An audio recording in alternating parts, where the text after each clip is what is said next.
Okay, hopefully now you should hear me. So that's an improvement. Yeah, sorry about the audio issues. This computer updated last night, which might be related. And then let's get this going.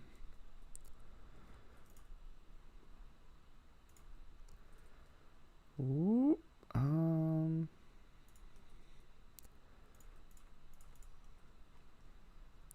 red, white. I probably don't have time to be doing whatever it is that I'm doing here, but I don't have any ramp in hand, so... Oh, there's the heaped harvest right on time. Not bad.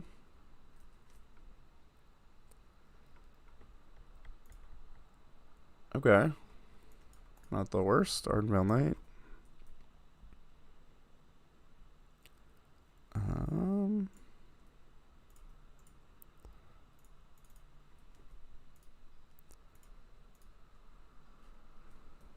That sucks.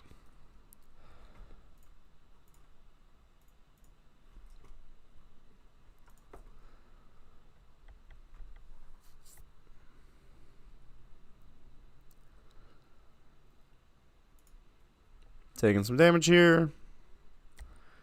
Hopefully we can stabilize off heaped harvest.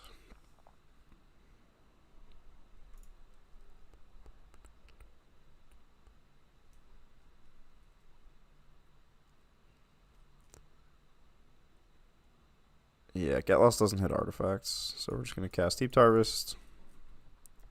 We need... we have double white.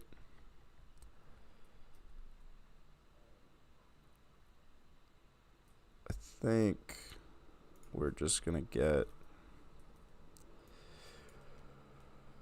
I think a mountain. Doesn't really matter. We have so many more fetches. We already have double white.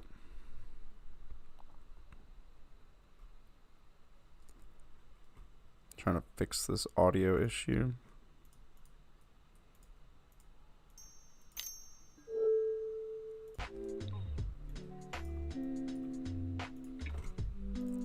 Double forge. That's a huge problem for us. Might be a meta call.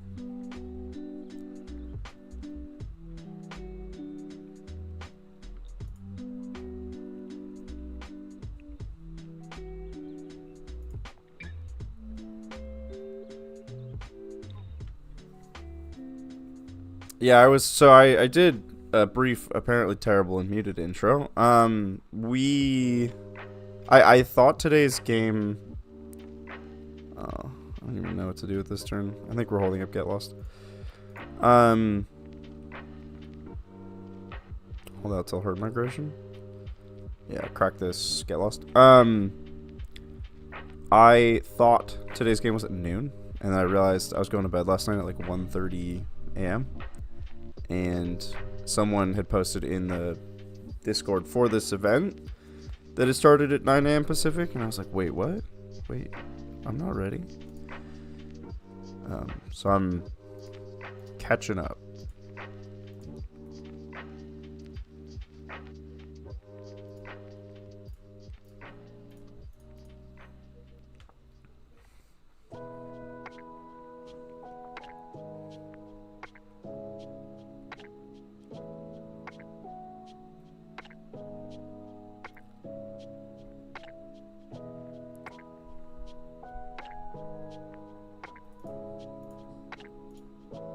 Wouldn't they want the map? Okay, I guess not.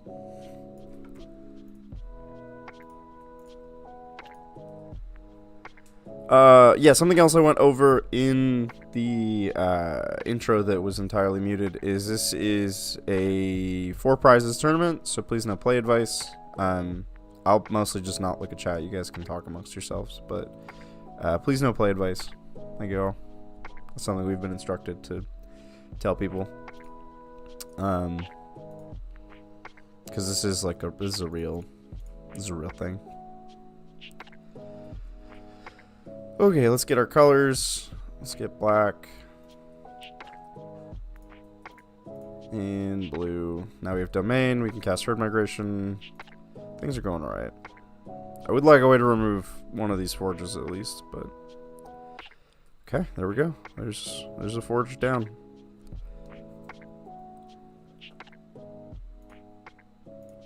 I think we're just hard casting Herd Migration. I don't think that deck plays Wraths. We know we'll be into it most of the night, probably into the early morning. And now I can just start racing them.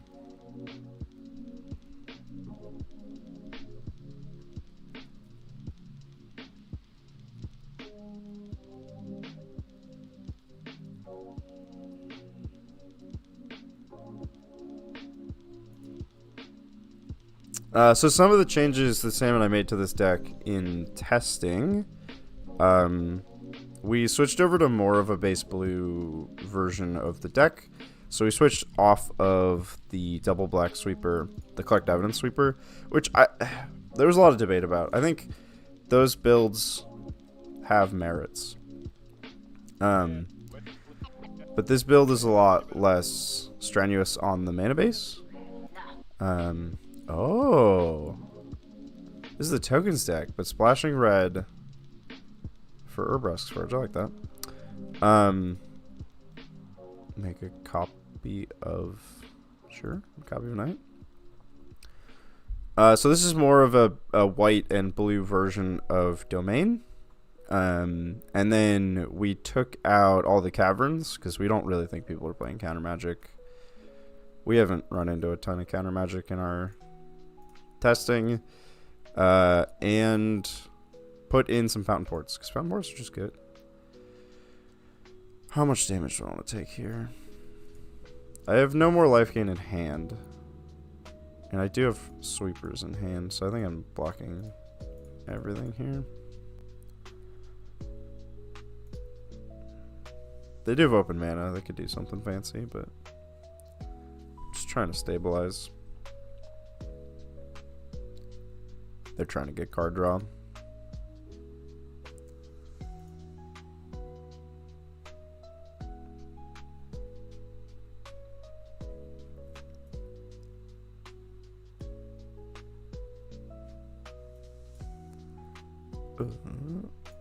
Sure.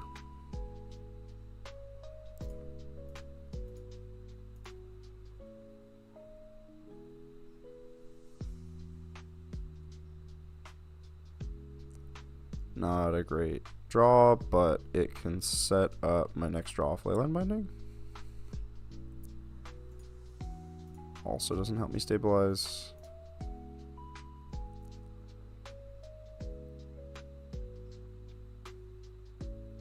That's a good draw. Now, I guess I can't have it both ways. I couldn't surveil and get the Fabled Passage to cast Atraxa. I don't have double white. I can't do anything here. We're just going to wait.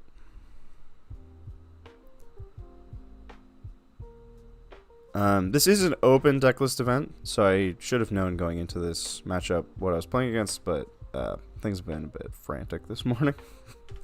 Trying to figure out how to connect, and laptop updating overnight, and all sorts of things going on. Different time than I expected. Did not get a ton of sleep, but that's how it goes. I'll just take a nap after this.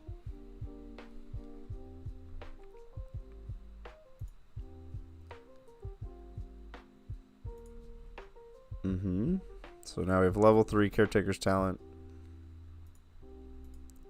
which is your tokens get huge.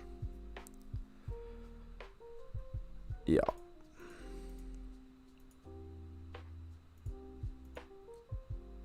So I'm taking 6 here. That's a lot of damage.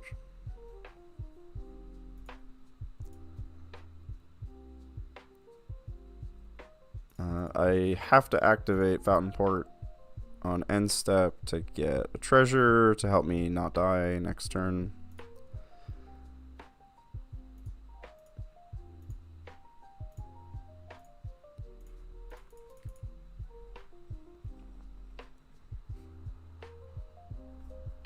We spin Atraxa first. Hope for another binding. If I get a binding, I hit Urbrask's Forge. So I need green, white, blue, black. 3, leave up a white.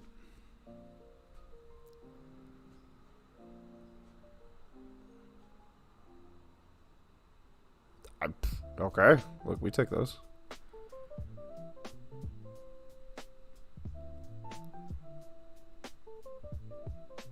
Second binding is still great because we can just hit the talent and then really mess them up.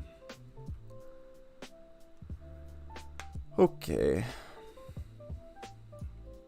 Archangel's the only creature. I don't think I particularly need a land. Herd Migration's good.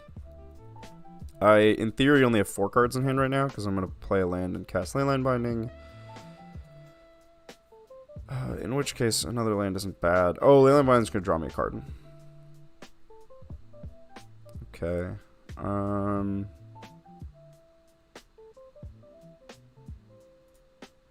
take a Plains. Plains, Leyline Binding.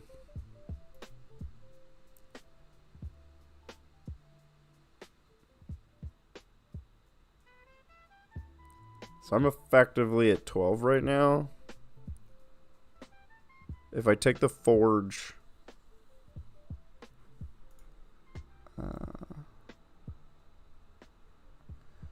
if I take the Forge, I'm not really taking any damage next turn unless they have removal, and then I'm dead. If I take the Talent and they have removal, I'm dead. I'm going to take the Talent because I die either way to removal.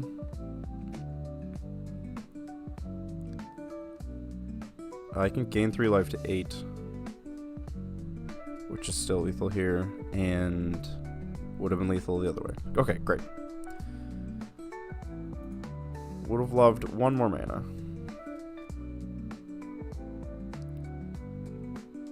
I'm going to ditch a Sunfall here. I have 2, I have a Lockdown, and I have an Attrax on board, so I really don't want a Sunfall.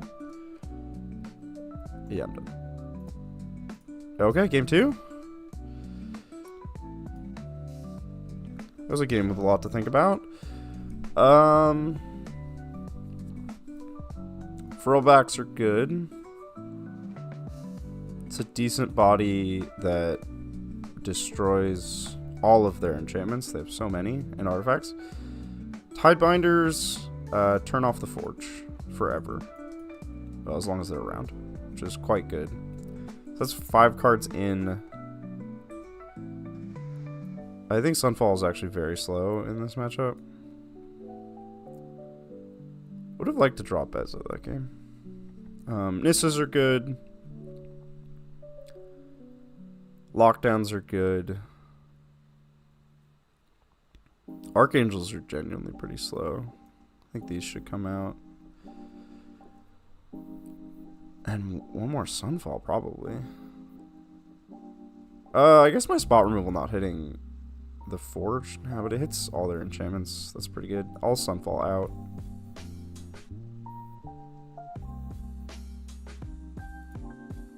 Yeah.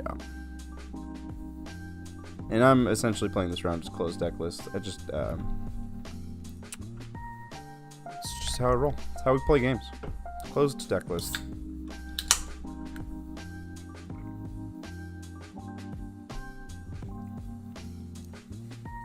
You, of course, can go check out Trinket Mage's stream. I'm not reading chat during games just because the whole play advice thing. I wasn't able to come up with a thing to put on screen fast enough. I'll check chat between matches, I guess. Are we gonna get there? Yeah, we've heard migration. We have to get there. So yeah, be sure to check out. There's a ton of people in this event. Yellow Hat is competing, so I'm sure he'll just win the whole thing. But be sure to check out the other competitors. I think there's a lot of cool people in here. We're all just enjoying Magic on a Saturday, you know. That's the land I did. Great. It's tapped, but it's a land.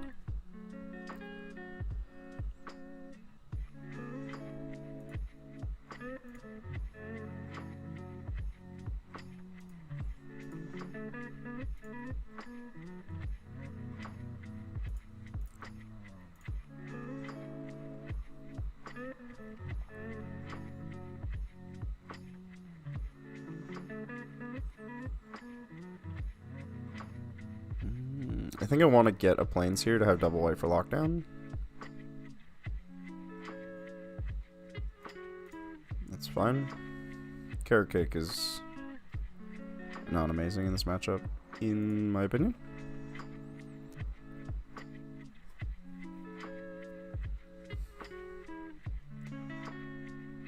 They'll make a rabbit. They might eat the food and make a rabbit next turn, but I doubt it. I think they'll play... Oh. I think they're going to play Caretaker's Talent. Oh, I won't say no to ramping. Now we can start to flesh out our colors. We already have green.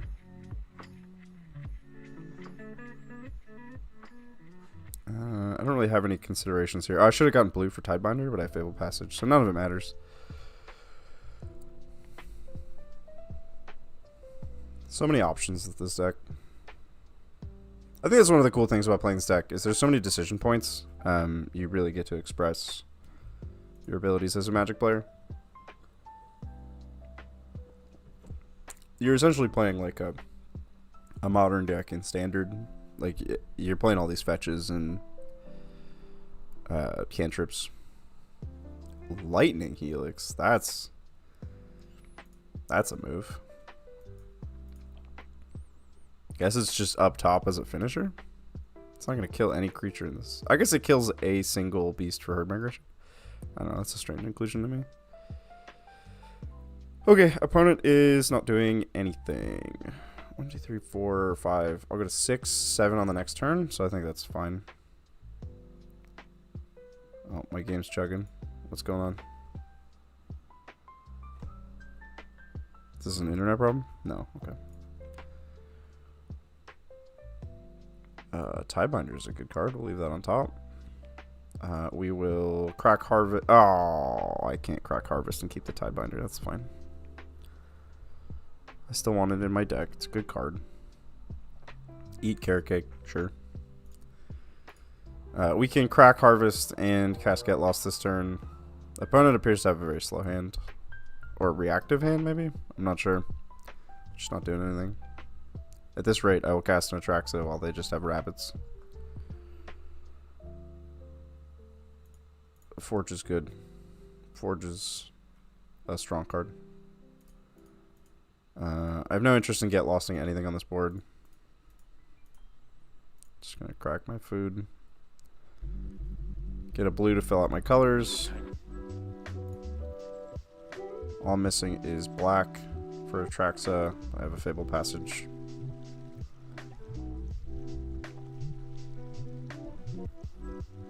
Man, that Tidebinder would have been nice.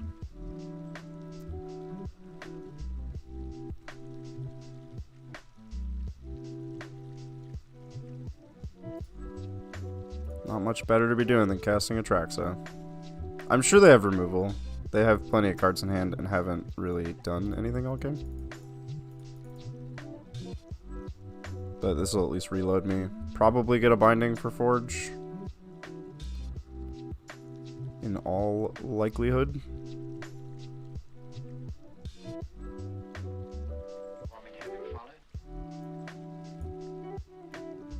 We get a throwback for Forge. I have 4 in hand. I can get a Sunfall or a land. I think continuing to hit land drops is key. So I'm going to grab a land. And I'll leave this Sunfall. Yeah.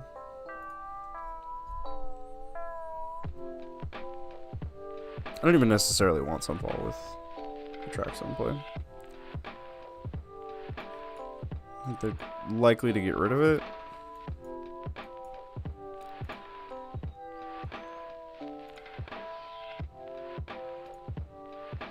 Maybe they just flooded.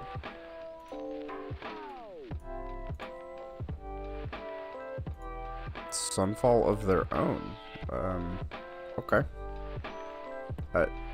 Yeah. Mm-hmm. Take 2. They're in a real bad spot.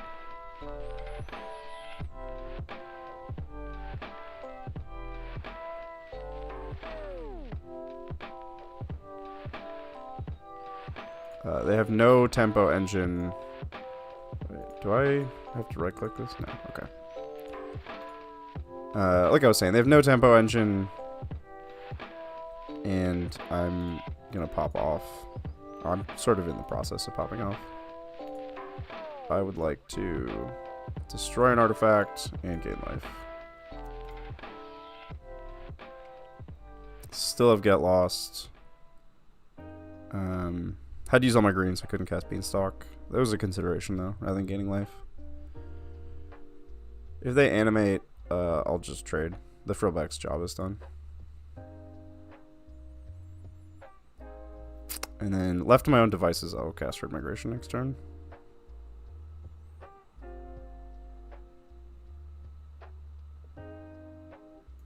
Beza. Yeah, I have more lands than you. I have more cards than you. So like a card and a treasure. Beza's a decent get lost target. I'm really looking for enchantments, to be honest, but just removing their blocker is not terrible. Lets me spend my mana, get cards on my hand. Usually a good thing to be doing. Drew land, which is nice.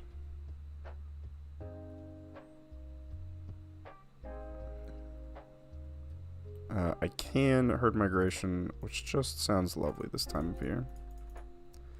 They may have another Sunfall. If that's what they're doing, I don't really have a problem with this. I wonder if that's why they have Sunfalls in, is they don't have an answer to herd migration. I think that deck's answer is just be ahead. Like, just be winning on board, and then all the beasts are jumping.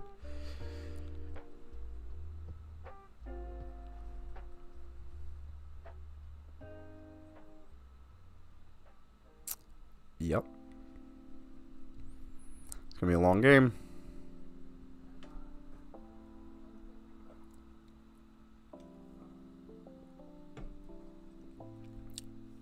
I've always liked this token deck. I think it's actually quite good. I think it's well positioned.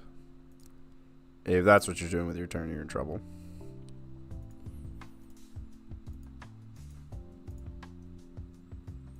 I think if they don't have a way to block the 15 incoming damage, this is bad for my opponent.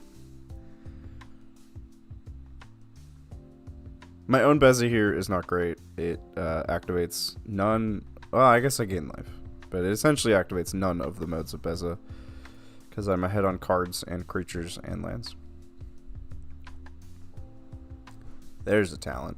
Unfortunately, my Get Lost is gone. Don't have an answer.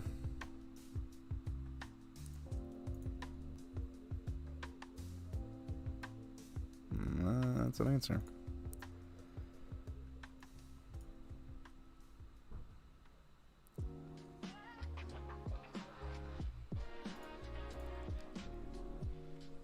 Lauren can only jump, so I think just taking the draw engine while the opponent has one card and I have 15 damage a turn on board is good.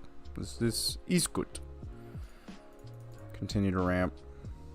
I can still make a treasure with Fountain Port or sack a beast if they are wrathing.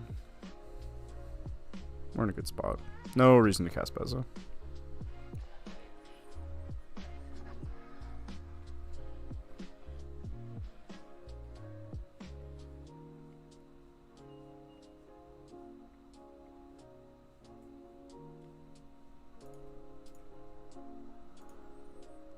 Okay.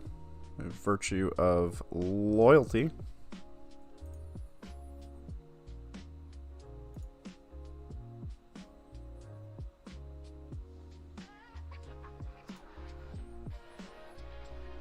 They mistakenly tapped Song and Citadel for the other thing.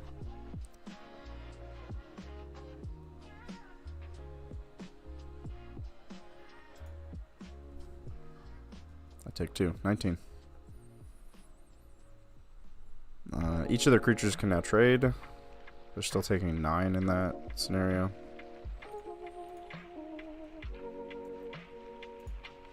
I would rather make a treasure to draw than ramp with Heaped Harvest.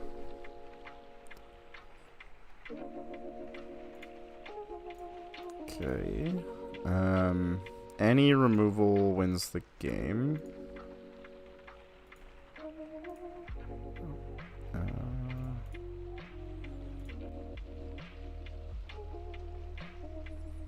Okay, not that. That doesn't win the game. Technically incorrect statement.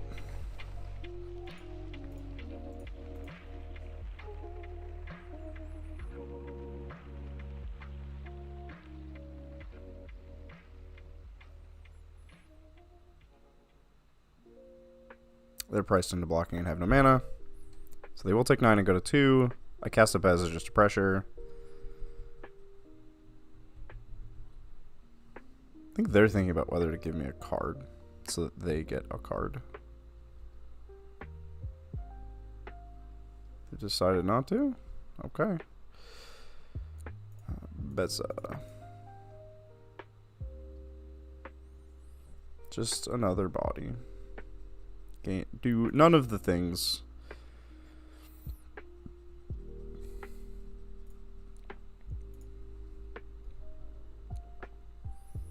I think a lot of things went wrong for them this game. They flooded. This deck never wants to have this many lands. The tokens deck just doesn't. Never wants 7 lands. Am I changing anything? No. I think we are good to go.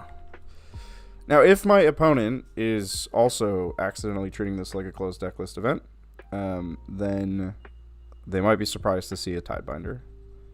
The Tidebinder was what Sam and I made changes for, was to go more towards blue with Tidebinders. Because it's just a well-positioned card right now. It's good against Golgari, and it hits Urbrask's Forge, which is a consistent threat in this meta.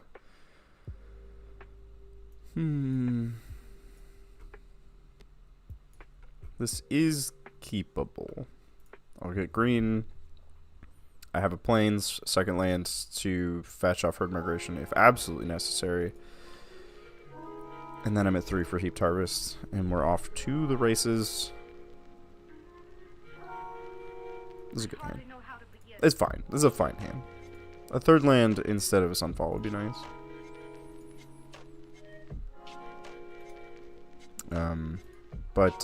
Yeah, one of the main reasons that we wanted to switch towards... I'm just going to crack this now. I've messed this up too many times before. One of the main reasons we wanted to switch towards this and away from the true 4-color piles is having double pip in so many colors is actually a challenge. You do have a lot of fetching in this deck. You have a lot of ramp. But it's not perfect, right? It's not like you're just getting whatever you want all the time. You can't have double white and double black and double green on turn 5, right? Like you just can't do everything. That makes me regret playing the plains, but I really need to do my proactive plan on curve, to be honest. I'll get the second white with Heaped Harvest, so it's fine to get an island here. They're not doing anything with this right now. There is a line of play where I get lost the Caretaker's Talent before ramping, but I think I genuinely need to be proactive in this matchup. Second white as promised. My next land is a tap land, which kind of sucks. Maybe I should have gotten green to cast Rollback on curve. Yeah. This is a very skill expressive deck, and I frequently lack skill. My window fully sized. That's fine. That doesn't... Okay. Yeah. You do you, Holmes. I think that's not the Loran target that you want in this matchup. This deck has 4 of a sweeper enchantment and 4 of a spot removal enchantment. You want Loran to get back your board. Like, yeah, if I Leyline Binding here and I take your talent, now what?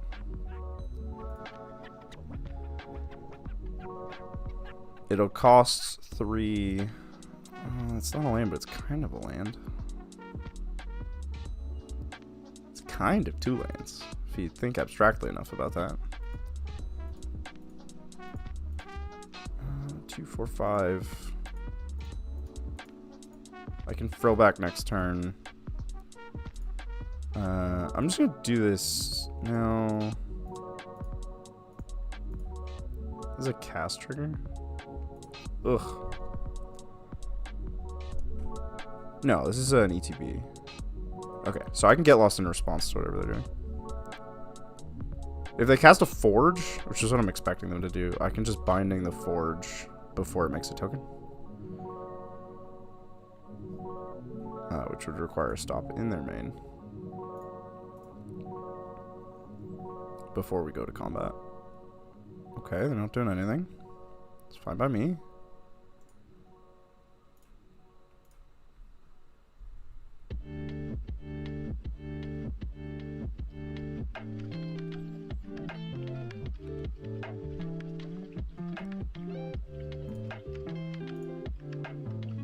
Okay. Yeah. You got it. That's an Elspeth. You make a token and draw?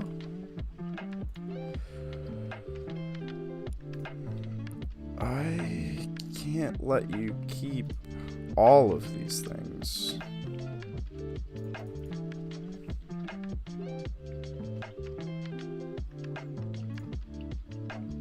I don't want you to draw, and then I can get Lost Elspeth later.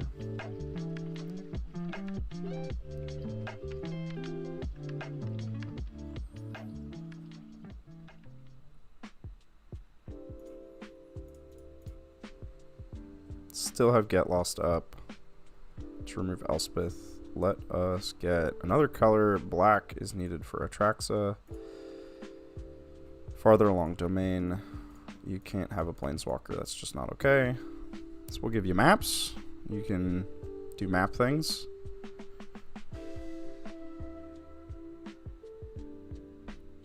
I'm 1 land off Atraxa, which is nice. And I have a Heaped Harvest.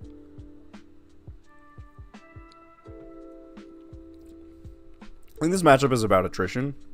Letting them draw cards just lets them keep spinning the engine. And if the engine keeps going, they can kind of keep up with what I'm doing. Yeah, so they're going to fight to keep their ability to draw cards. But as we dwindle in resources, my refill is my whole hand all at once. And their refill is more marginal. It's like draw 1 card here, draw 1 card there. So they're going to draw a card here. But when I cast a Atraxa, I'm going to draw like 5 cards. And then get rid of their draw engine.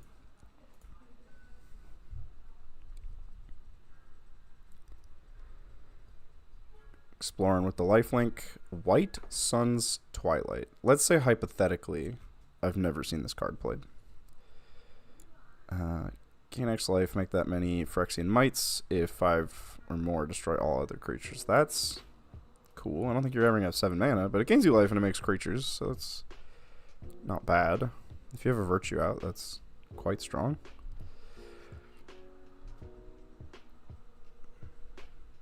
Was that left on? It was left on top. Okay. They're just looking for action, I think is what that means. That's a good draw.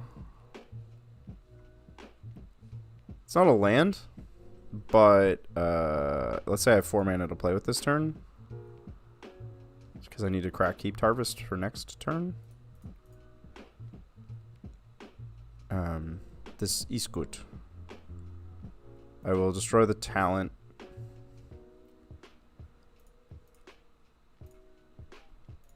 I'm going to choose Destroy Your Hopes and Dreams. That is my mode. We're sitting on 17 life because of Heaped Harvest. I have a Leyline Binding if anything catastrophic happens, but I think I'm just going to crack Heaped Harvest and then cast Attraction next turn. If they cast Virtue, I might be diverted into casting a Leyline Binding to stop all of the embiggening of all their creatures. We'll see. Just to reiterate, I know people might be popping in and out. This is a cash prize tournament. This is like real deal.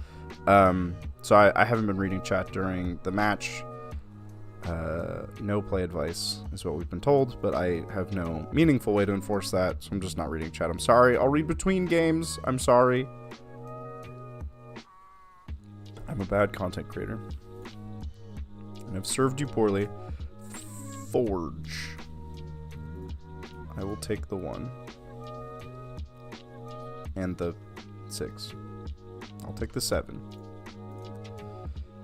Only color I'm missing is red. This makes my Leyline Bindings cheaper and my Herd Migrations bigger. Going to 10?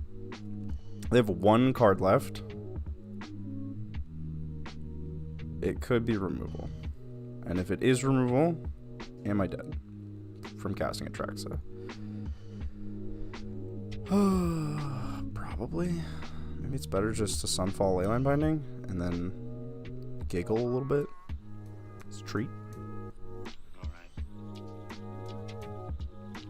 I think giggling as a treat sounds nice. Just as a treat.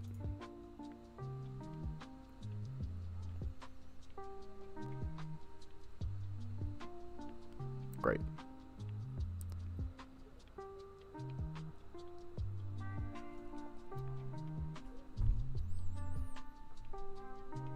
A land there would have been nice, but can't get everything you want. I don't even have to Leyline Binding the Forge this turn, because my 3/3 Incubator blocks out their 2/1 from the Forge. And I can Binding it next turn. A little bit more mana efficient, started playing pressure sooner. It's not nothing. They might animate their Bivouac if they are truly desperate. And if they are truly desperate,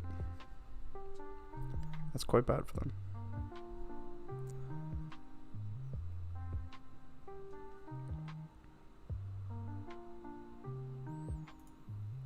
No way. I only have 1 non-basic.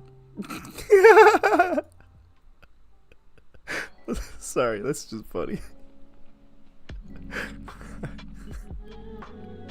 You have way more non-basics than me. I wonder if it's for this matchup.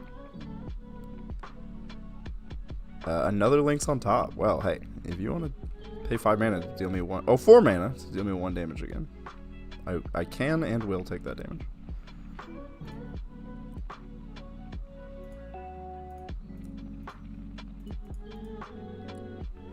I think that's just fortunate of me. If you kill this, that's fine. Get lost? No, get lost.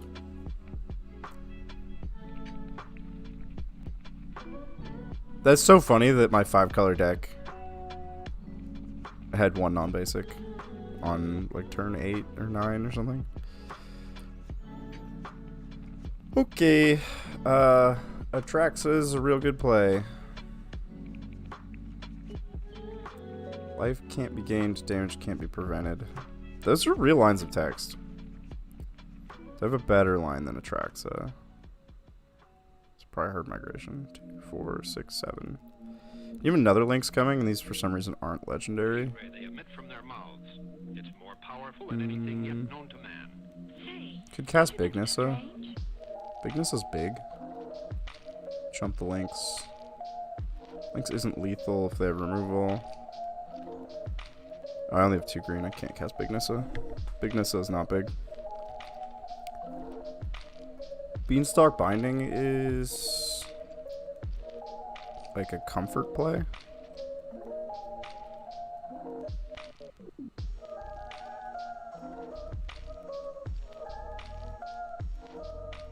Yeah. Just have it all.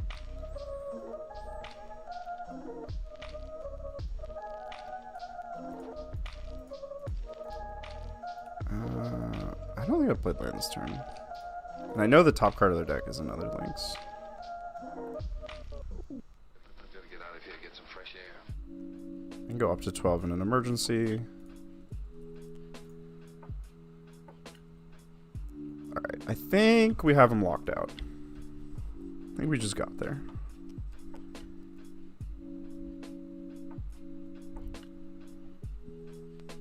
They can cast Virtue or Lynx, but they're just behind.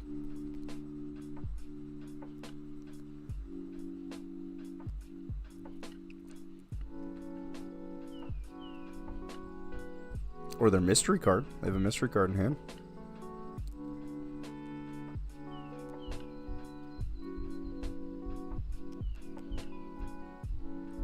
Speaking of this Nissa, while we were modifying an existing deck list, we put in extra forests for this Nissa.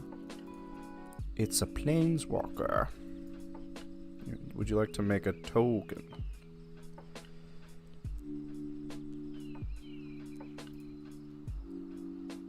Oh, animate the bivouac? Okay. Mm-hmm.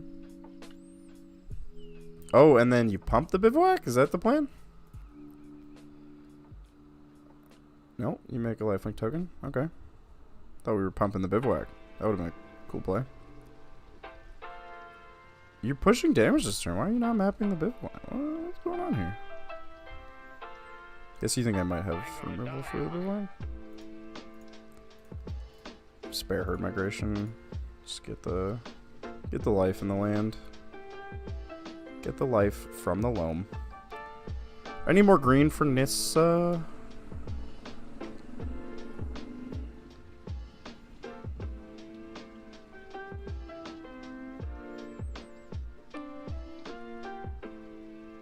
I'm not afraid.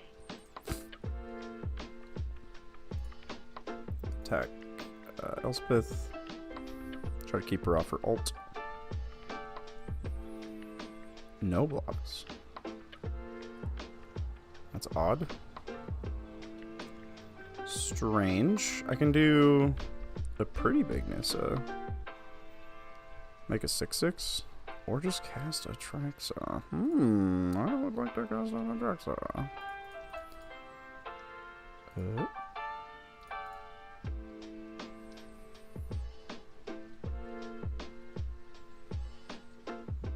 Removal here would be simply tragic. If they had it. If they had removal. A Leyline Binding for me would be excellent. No, not in the cards. I can't cast any of these.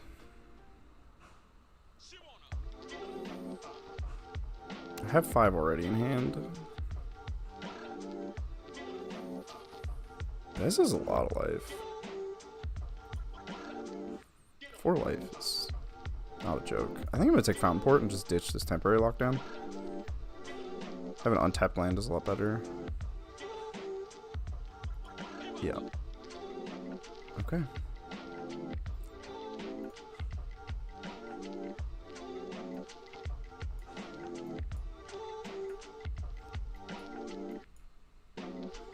This is ending up a lot closer than I would have liked. Caretaker's Talon on top. Are they gonna bin it? No, they left on top. Okay. Parlor, it's still Caretaker's Talon. You didn't bin it. Oh, you did bin it? Okay.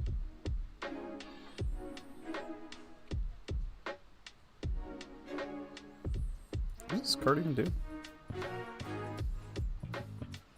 Oh, okay. Not a lot.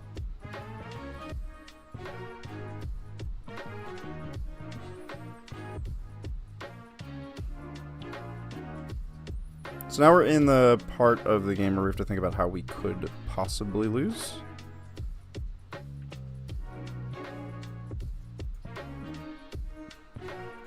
Going to kill their Elspeth.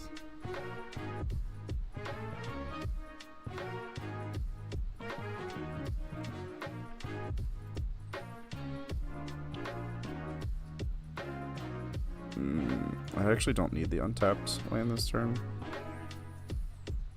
I have 1 million D life. This is just redraws, which is fine. In fact, I'm going to draw that, redraw right now.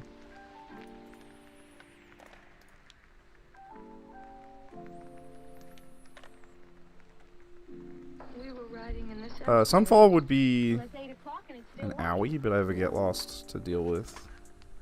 The big token that's going to come out of it. Opponent is low on time as well. That's not Sunfall.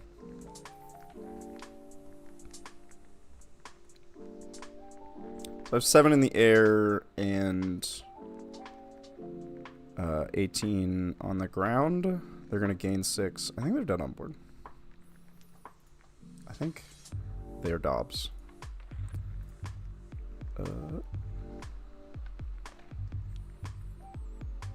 Do I see it? Do I see the line? I've attacked with all. They can animate Bivouac.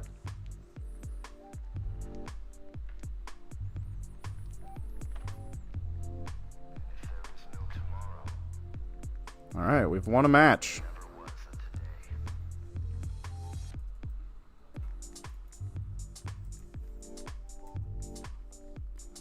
Okay.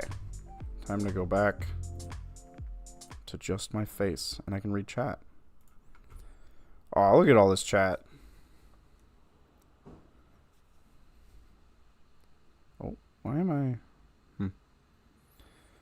Okay, I have to figure out how to report. Reporting for duty. How do we report?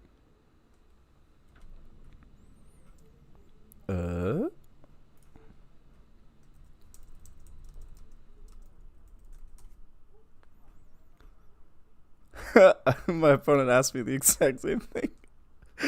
So I asked my opponent, do you know how we report? And at the same time they asked me, how do we put in results?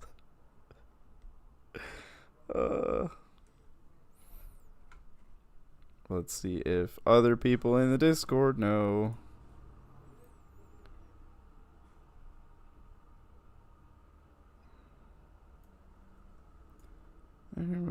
Direct challenge but 3.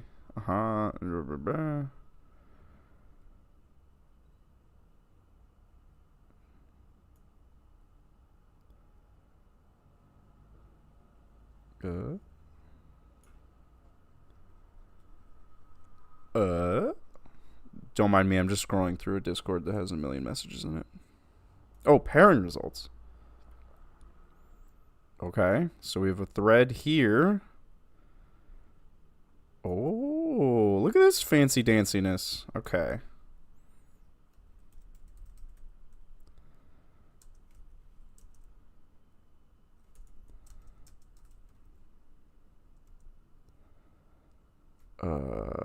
What? Alright, we gotta scroll back and forth between things.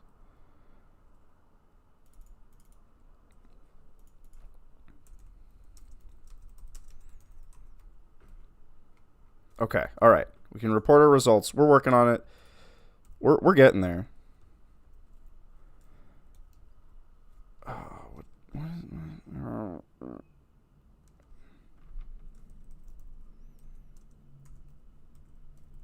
Is that what the name was?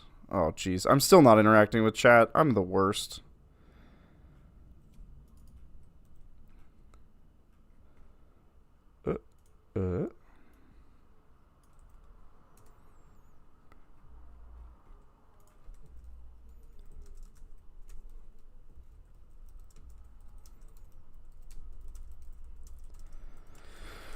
Okay. All right. We made it through a round. This is a double elim event, which means I will play 6 rounds. Oh, wow. That was quick. I will play 6 rounds or until I lose 2 rounds. So we're just going to be hanging out most of today. Whew.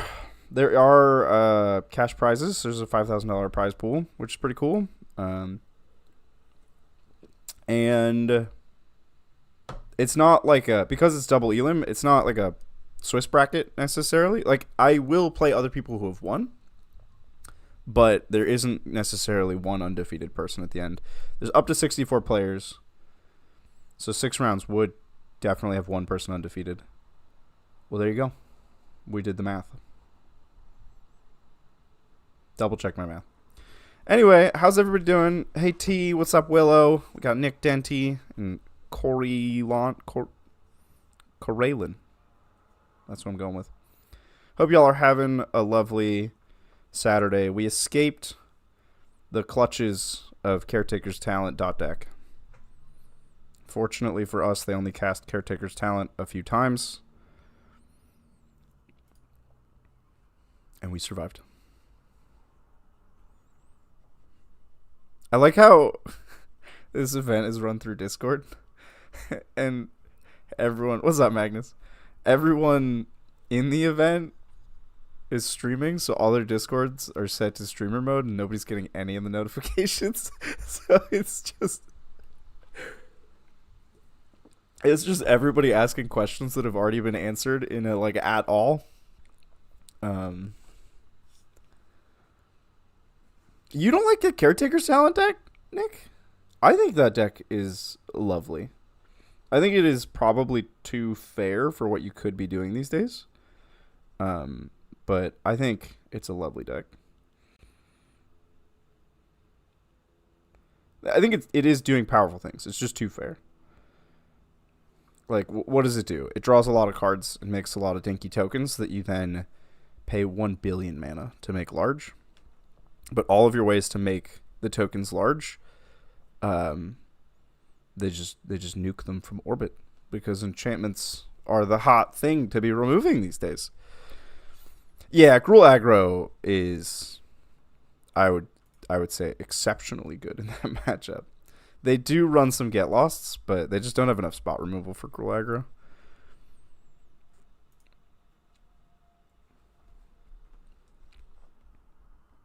All right. I have no way of really knowing when the next round is going to start.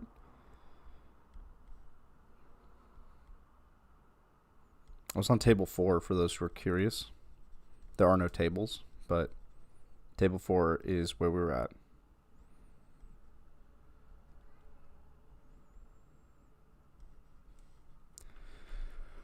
Oh, hope everyone's having a nice Saturday.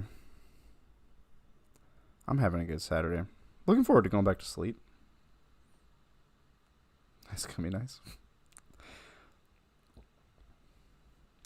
I guess I could look at deck lists, but there's just so many competitors.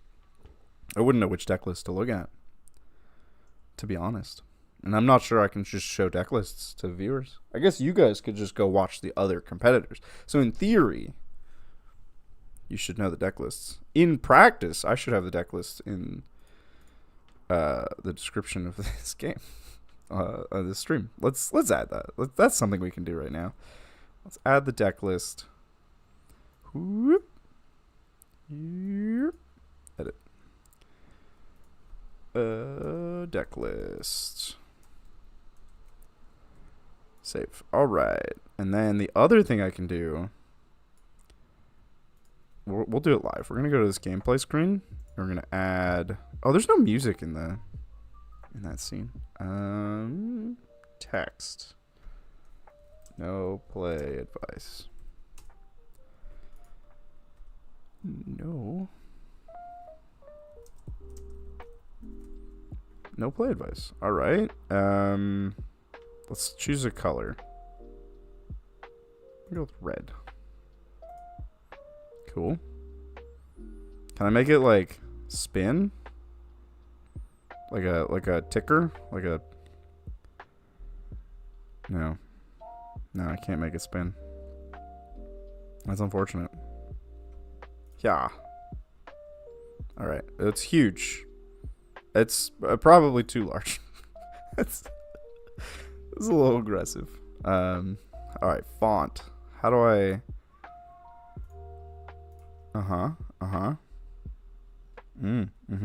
We could turn up the opacity of the background. That doesn't do anything. Comic Sans. Good point. Good point. Let's do centered alignment. That's good. I like that. I don't see a place to change. Oh, within font, I can make this. Let's go 150. Okay. Boom. So that might cover things. I don't know. Oh, I didn't switch it to Comic Sans. Excellent point. Let's fix that. This needs to be Comic Sans because this is a serious event for serious Magic players. What? Comic Sans isn't... Oh, it is. All right, great. It is in here. Excellent. No play advice. Serious gamers are playing in this very serious event.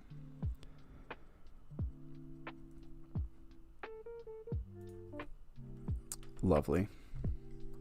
So we are just hanging out, waiting for round 2. I'm going to add the music to this scene. So now we can just hang out here.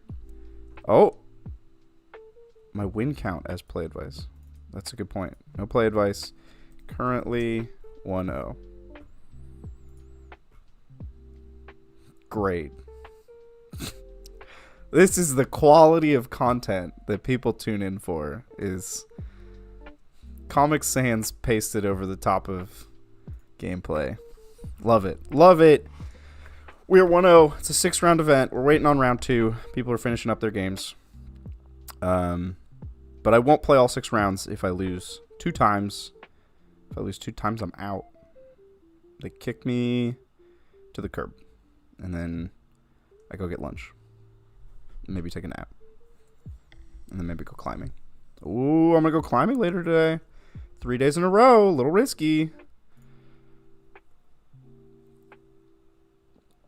How much until next round? No idea.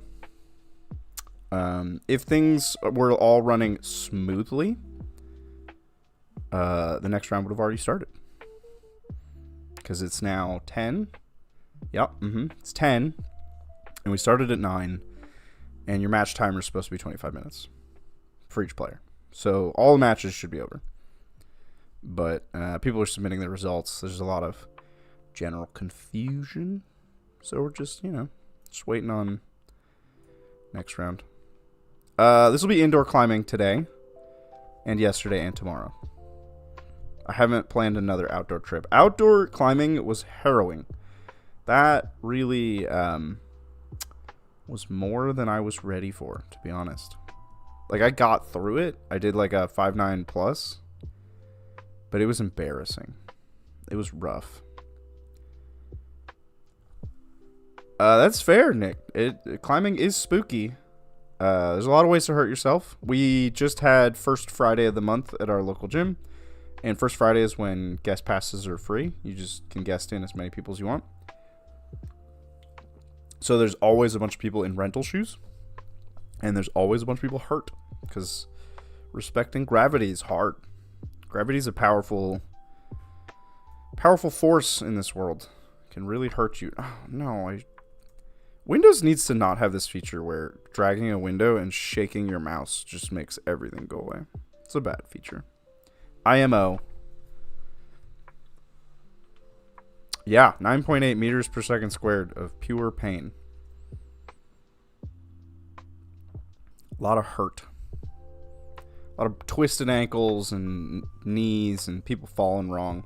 You have to learn to fall before you can learn to climb. And I would argue falling is not hard. But a lot of people are overconfident about their ability to fall some small number of feet. And they learn very quickly that they do not know how to fall a small number of feet. Have I been following the Duskmorn spoilers? Yes. I'm so excited for Duskmorn. Sam is the most excited of any person in the world for Duskmorn. But I would say I am also quite excited. I'm looking forward to Duskmorn. I think it's going to be a dope set.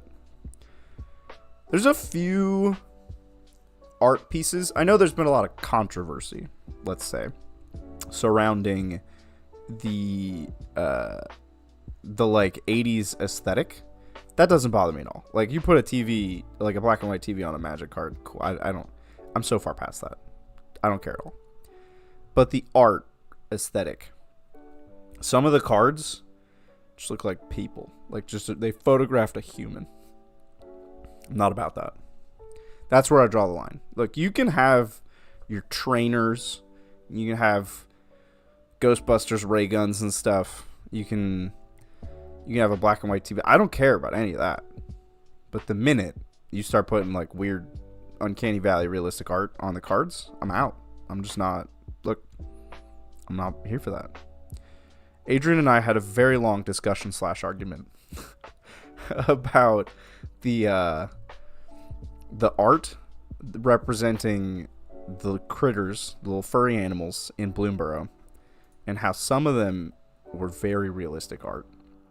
It was as if like a Natural Geographic pencilist had penciled a squirrel, like true to life. There's a squirrel, and then it was Bring Your Kid to Work Day, and they were like, "Hey, kid, what should I put on this squirrel?" And the squirrel just starts naming stuff, and it gets real fast.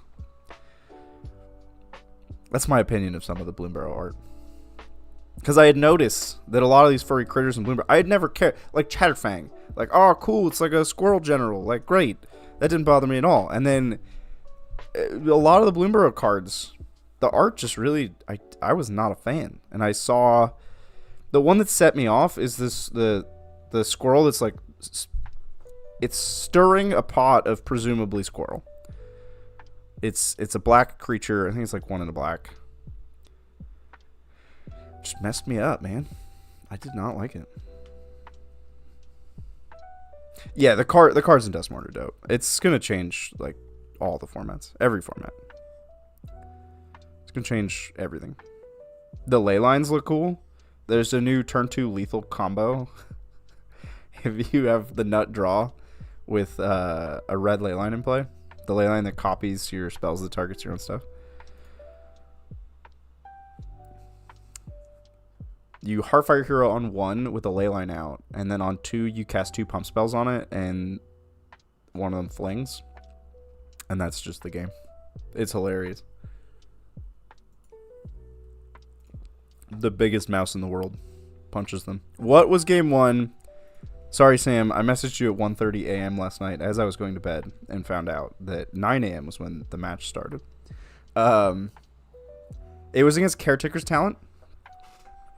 And we beat Talent. It was a Boros build of the Bun deck, and it mainboarded Urabrask's Forge. It was like a Forge deck. Yeah. We beat it. We defeated them. They could not handle my Rampus Bampus. They cast... Oh my god, Sam, you're going to love this. Sam hates Sunspire Links. Sam thinks that Sunspire Links is the worst card ever printed. I'm putting words in your mouth, Sam. You can't stop me. They cast Sunspire Links when I had 8 lands. And one of those lands was a non-basic. And 5 of their lands were non-basic. Yeah, Urabrask's Forge is an expensive card because it does all the things that you need to be doing in Standard. But it's also doing the one thing that you can't be doing in Standard, which is be an enchantment. Because everybody's just running enchantment removal. Alright, there's a lot of... Oh, pairings for round 2 are live. Hey-oh, hop. Let's get started. Let's find out who my opponent is. Oh, to the phone, I guess. To the phone! Let's find my opponent. Hope I'm not setting everybody behind because I've just been here yapping. I'm a yapper. Alright, we're playing against a person named Doomwake. Cool. Let's find said Doomwake person.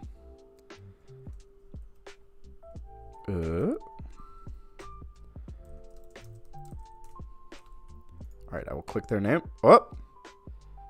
I accept. I think we're ready. I think we're just straight in. Oh, my life is flashing before my eyes. It's all going so fast, chat. Oh, that's the wrong thing. Okay, let's go over here, and we'll go right into gameplay. Okay, I lost another coin flip. That's fine. It's not a big deal. I'm gonna move this no play advice thing to not be in the middle of their board. Where do I put this? Oh. I can make it vertical. Great. Okay. Excellent.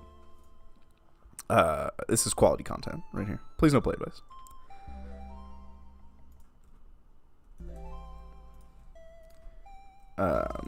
The reason that there's no play advice in this event is this is a cash prize tournament. Like there are real stakes. I always play Magic as though there are no stakes. I'm just goofing around having a good time, but I don't want to ruin somebody else's like serious business. Like I am fortunate enough to be in a position where the cash prize of this event does not change my life in any way. And I know that it might change the lives of others, and I don't want to mess that up for them. I don't want to poop on their parade. This hand sucks, but we'll get an untapped land, and then it'll be great.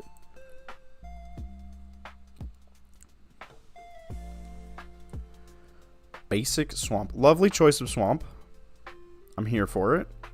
I want a green in my life, and that's the untapped land we need.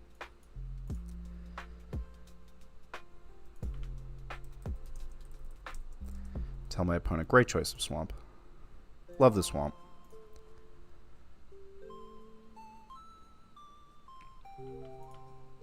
This opponent chatted back, so that's good. I like talking to people. Although I am covering our chat with a big no play advice. Alright, they're on Golgari. What else is new? I need to start working towards double white. So let's do that. Don't need more lands. Have plenty of lands. Oh, we're just on our normal game plan here. Doomwake is a tough. Is Doomwake like a really? Are they a really good player? And I should be scared. I don't know anything about anything. I am how you say buffoon. I would have liked to ramp there, but just slowing him down seems good.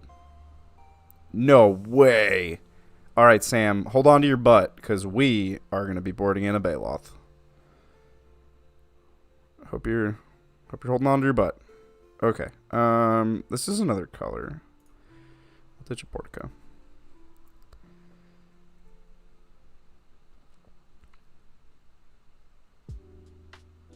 I could binding the lad. I think I'm going to be taking some damage in order to just get ahead in life. Oh, you know what? Do you know what? I'm missing black? Oh. I don't know what. I should play Mortuary. I thought I was going to be real clever and get domain and fetch and play binding. Can't do it. Not possible. Yep. Yeah. Taking 6 damage. Not a big deal. This match is going to be quick. Doomwake knows their way around this client. And I can pretend like I know my way around the client. I have blue. I need red.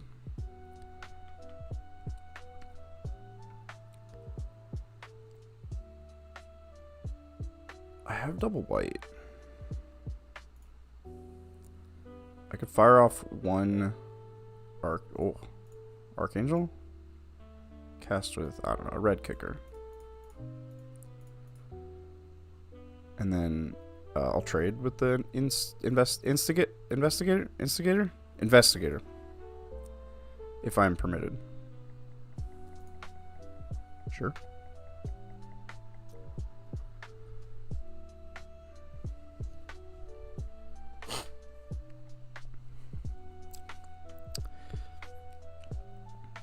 Yeah, that's a real card. Uh-huh. Yeah. I do have 2 of these. So I think I'll just... My plan is to take us both down to nothing.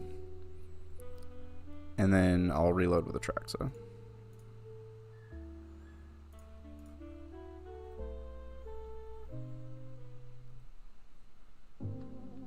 He is playing the best deck. Well, a build of the best deck in the meta.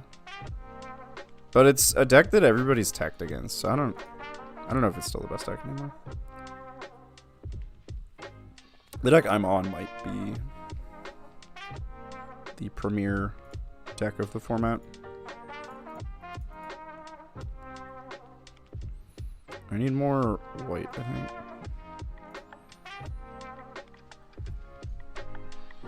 So we're sitting pretty at 14. They have more cards, but we're about to cast a track, so not bad. Not a bad situation. Oh. IMO? Like, not a professional. I don't know anything about anything. IMO. That's one of the worst builds of this deck.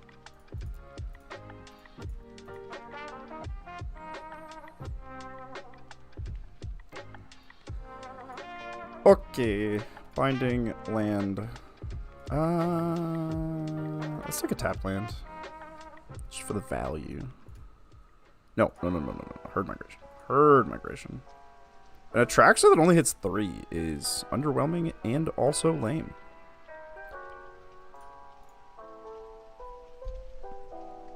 Next turn, we can land binding and herd migration. And we are in a dope spot. We also have triple green for a medium Nissa. Yeah, you'll get rid of my Atraxa. Sure.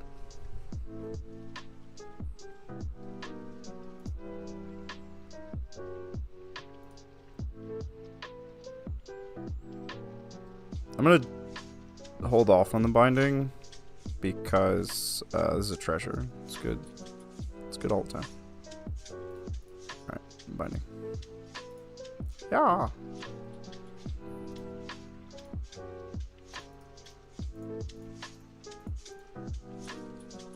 All of the beasts. Chat, you are a beast. Don't let anyone tell you otherwise. If they have the collect evidence sweeper in hand right now, I'm just dead. They don't. I do need to gain some life.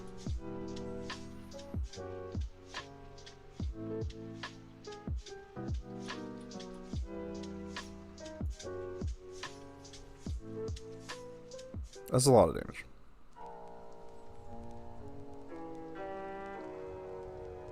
That was... Oh, am I dead? Okay. Alright. Well. Okay. Well, okay. Baloth is a cutie patootie. Tidebinder is good. See you a minute, please. Lockdown is good. Sunfalls are too slow. Don't even necessarily like Archangel. It's a 6-mana answer to Vine Lasher. Not here for 6-mana answers to Vine Lasher. I took a billion damage from Vine Lashers, Sam. The Free Strider Lookout lets you get a bunch of land drops in a turn. And then Vine Lasher does Vine Lasher things. I don't know of a matchup where I'm going to put in Stonebrain. Sam and I talked at length about this. I think it's too slow against this build with Golgari.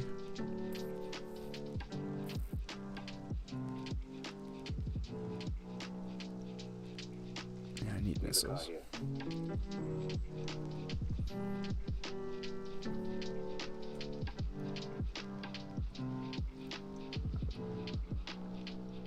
Well, we're down a game.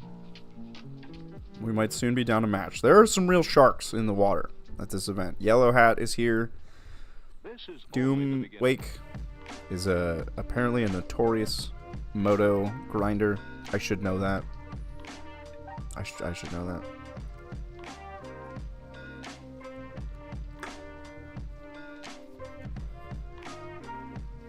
Should I be boarding differently?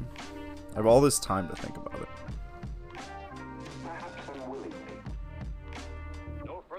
I'm pretty happy with what I got. Maybe Get Lost aren't as good as Sunfalls? Nah, I need Get Lost for the Innkeeper's talent. And Varazka.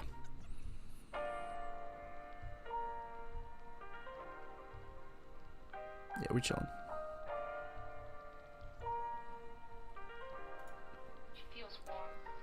I get to pretend that I won a die roll. Okay.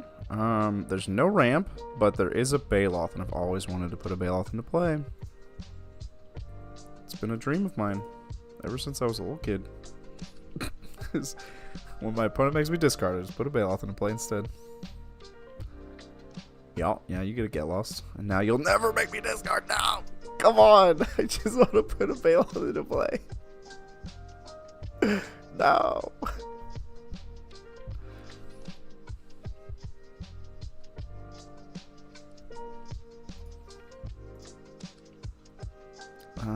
Yeah, should have played Plains. Unfortunate. Unfortunate. Oh, come on. You want to take the Baloth. You know you want to take the Baloth. If you exile the Baloth with a bat, I can't ever put it into play. I have a discard. Yeah, that was an easy choice. IMO. I'm not a lawyer, but... we have green-blue. We need double green to cast this stupid Baloth that I'll never put into play. I need black for Atraxa. I just wasn't supposed to crack here. I need double white for a lot of things. I'll lean towards just having colors. Sure. If they cast a bat, I'll Tidebinder it. If they cast anything, I'll Tidebinder it.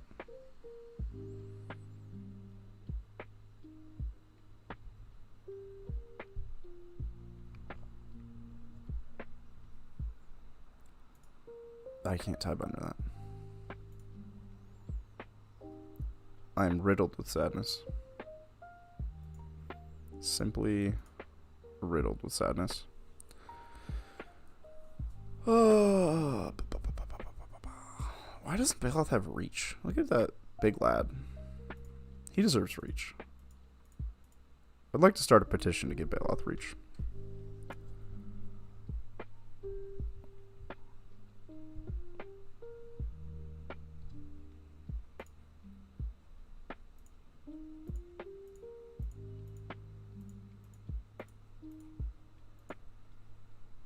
Just taking some beats here. Where do I countersign? You're just jealous, Sam. You wish you were a big Baloth. Okay, well, this sucks. Target's nothing. Opponent is good at the game of Magic the Gathering. And I wish that they were less good. I do have double white. Okay. Alright. Alright. Okay. Alright. Look, now they're going to take my Atraxa. I promise. They're going to do it. They're going to take my Atraxa. But then I'll Beza them on the backswing. Yep. Oh! Do I want to land or an Atraxa? Let's think about this. Oh, you make me sack. You're not. Okay. Okay. Hey, these are all fine. I sacked Tidebinder, who wasn't doing anything. Does he have Trample? Do Baloth doesn't have Trample? Who made these cards? Who wrote these rules? 2, 4, 5, 6, 7. Nice. Okay. You have 1,000,000 lands. Oh, not that.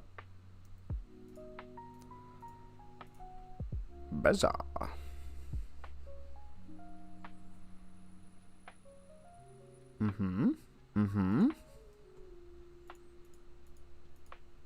Alright, we're working our way up. We're making our way back to you, babe. Fine trade. Working our way up to Atraxa. If they uptick Liliana, we discard Temporary Lockdown. If they have another discard effect, we simply cry.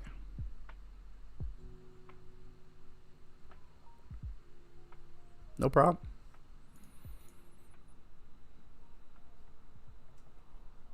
Not an issue. We have a plan for everything here.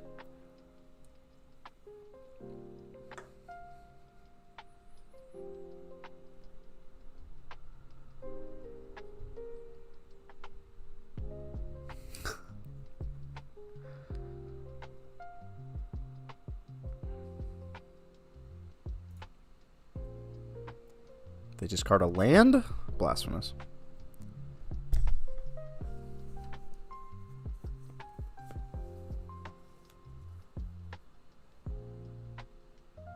Destroy my treasure.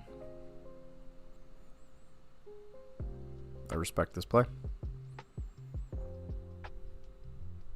I think crying is split second. Crying is actually a special action of this game. You can do it at any time. It doesn't go on the stack.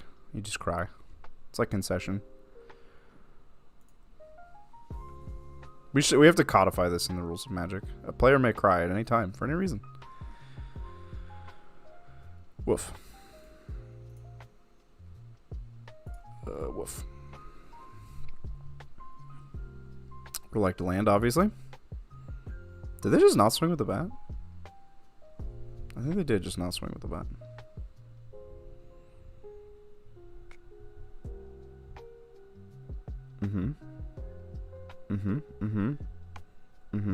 Yeah, Free Strider Lookout's a lot better than I thought it was. This card's nuts. Now, oh, joke's on you. That's treasure. I have Traxa. What? Why not attack with the trampoline, man? That man has trampoline.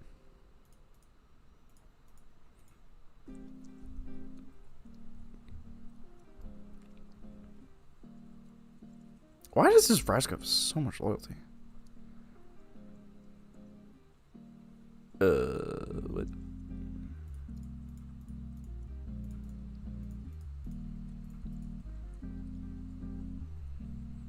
Okay, we need untapped land.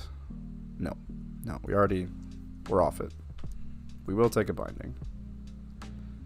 Yeah, we'll take a binding. Yeah, we'll take a binding. We'll take an Issa. Take an archive and a get lost. They're just gonna turn my Atraxa into a treasure, but then joke's on you. Atraxa the second.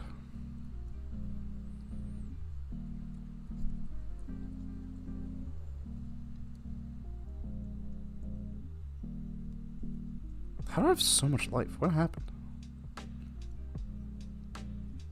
Where did I get all this life from? Was it perhaps from the loam?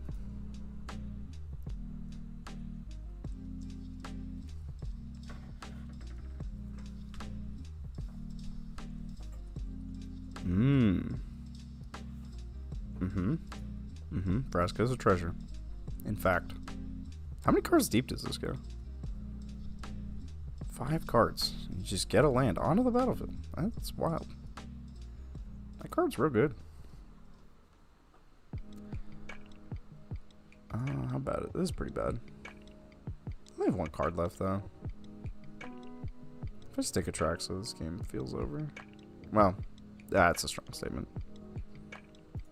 If I untap with a track, so I think I'm in a sufficiently winning position.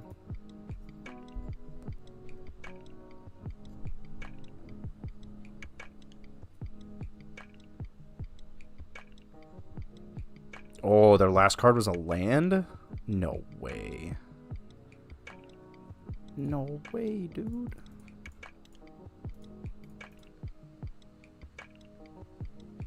They didn't know about the second attraction. That's how this works?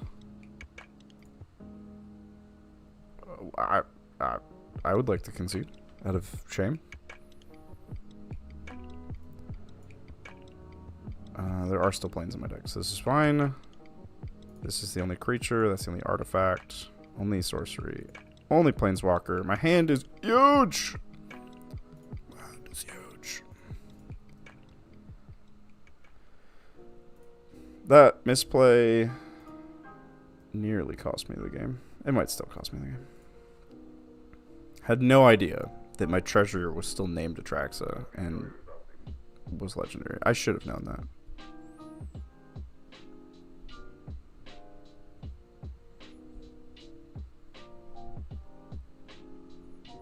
Am I dead to removal? 4, 7, 10. No, I got a 1. One is famously not 0. Oh, you can flippity floppity double fountain port, draw a card. Look, standard, the power level's too high.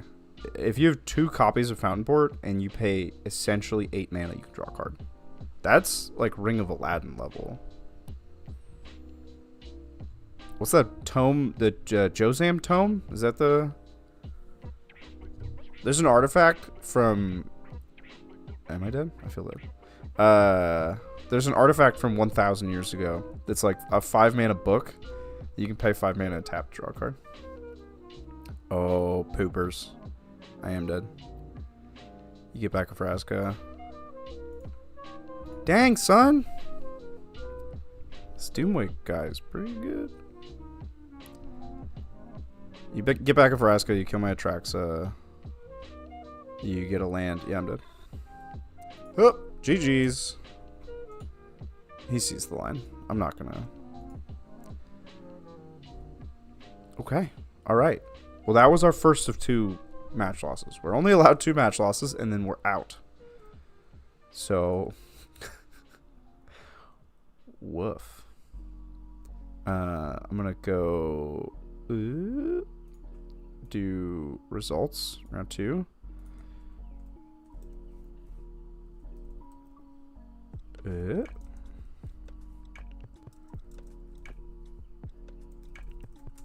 Okay. And then I'm gonna find. Are we buddies now? Can I message this Doomwake fella? No, we're not buddies. I'm full of shame and sadness. Let's see if I can message them in Discord though. At Doomwake.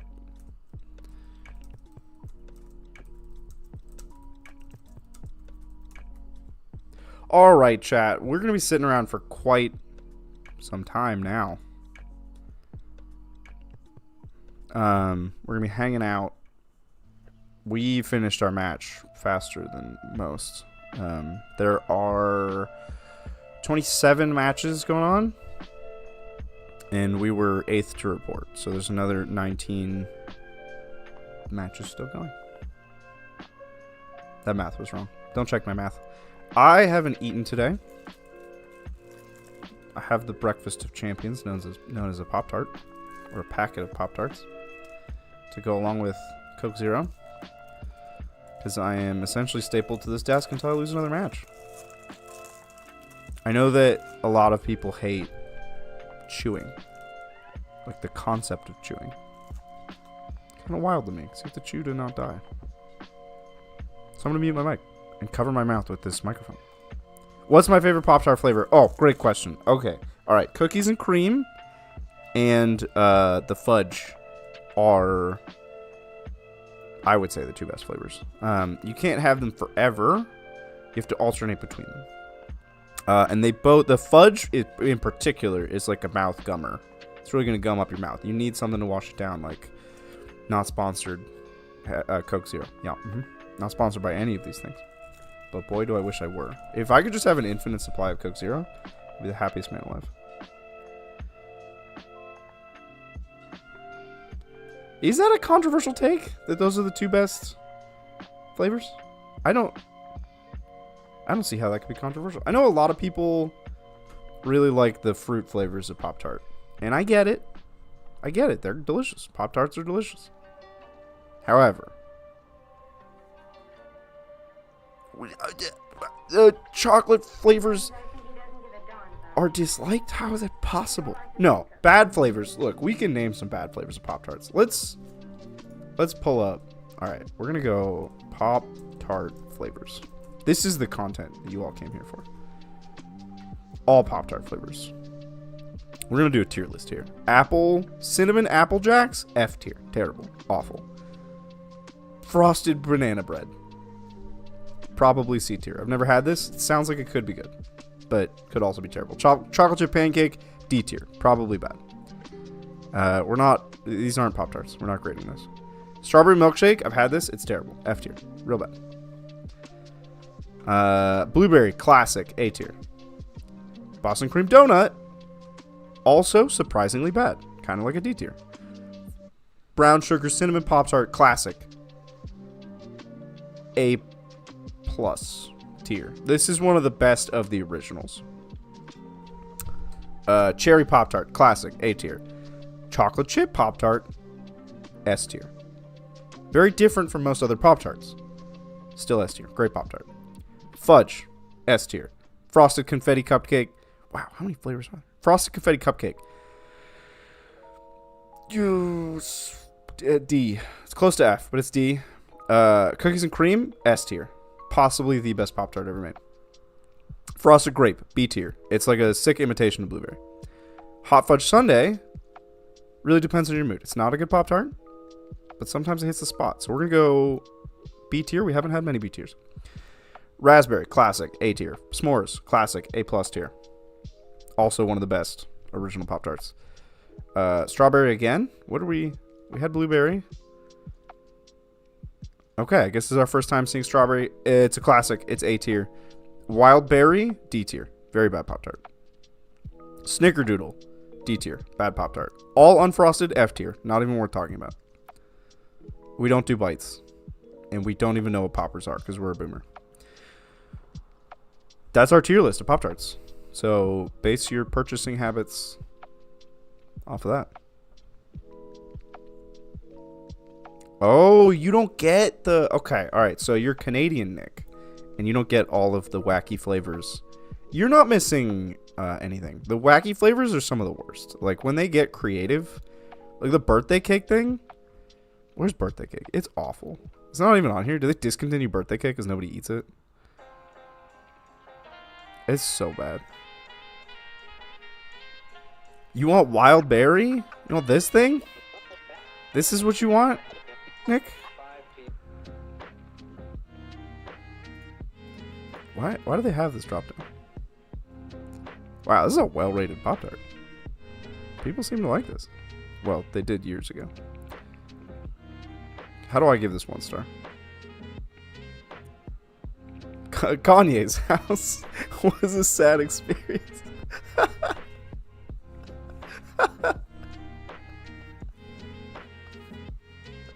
This has become a comedy stream. Oh, I should update my record. That's a good point. Thank you for reminding me that I lost a match. No. What did I do? Now I get to be one of those streamers who appears like they don't know how to use the software. That's a great review. I love this for us. I think this is good. And I would like to give it 1 star.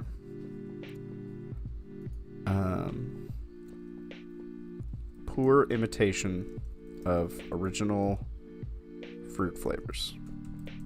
Don't mess with what already works. Please stick to the good stuff. Trying too hard. I'll own up to it. This is me. I'm not putting an email in there. Oh, I have to put an email in? Alright, chat.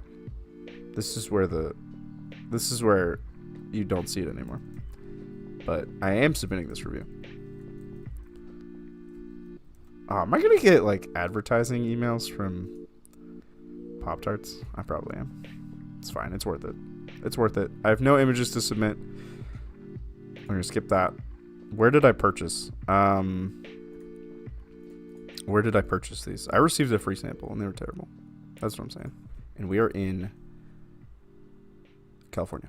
Santa Clara, California. Submit. All right, we've submitted. Would I recommend this product to a friend? No. Great. We've done the Pop-Tart Lord's work. I haven't taken any bites of this Pop-Tart. I must indulge. I'm sorry. I'm a bad streamer. I say this all the time. I'm a bad streamer. But I haven't eaten. And I'm going to be at this desk forever.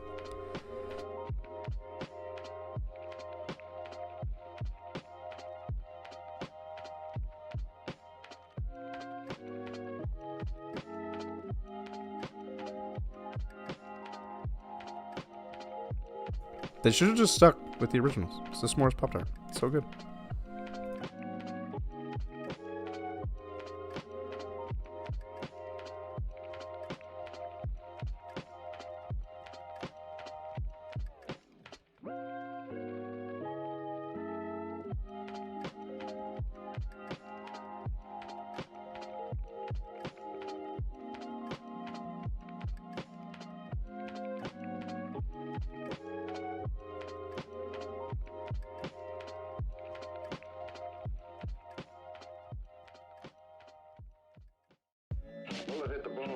guess. He's bled a lot.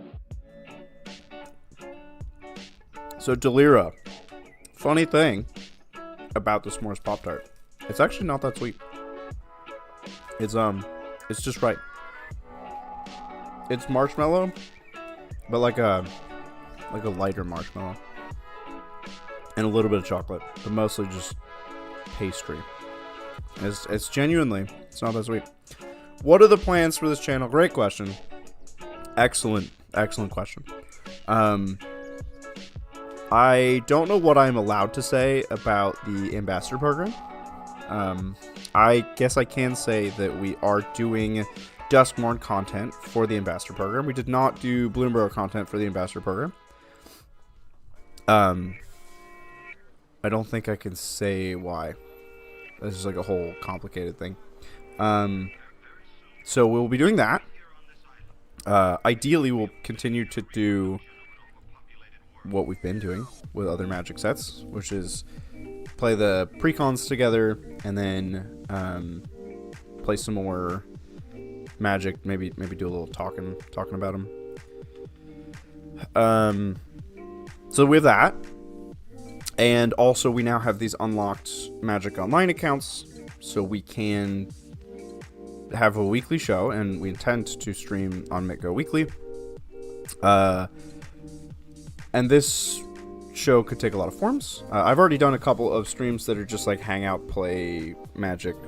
We were doing standard in preparation for this. We did some Vintage Cube, which was awesome. If you haven't seen Vintage Cube on Magic Online, it's so fun. It's one of the most fun ways to experience Magic. So that is an option. And then Adrian and I are planning a show where we just battle with goofy decks against each other.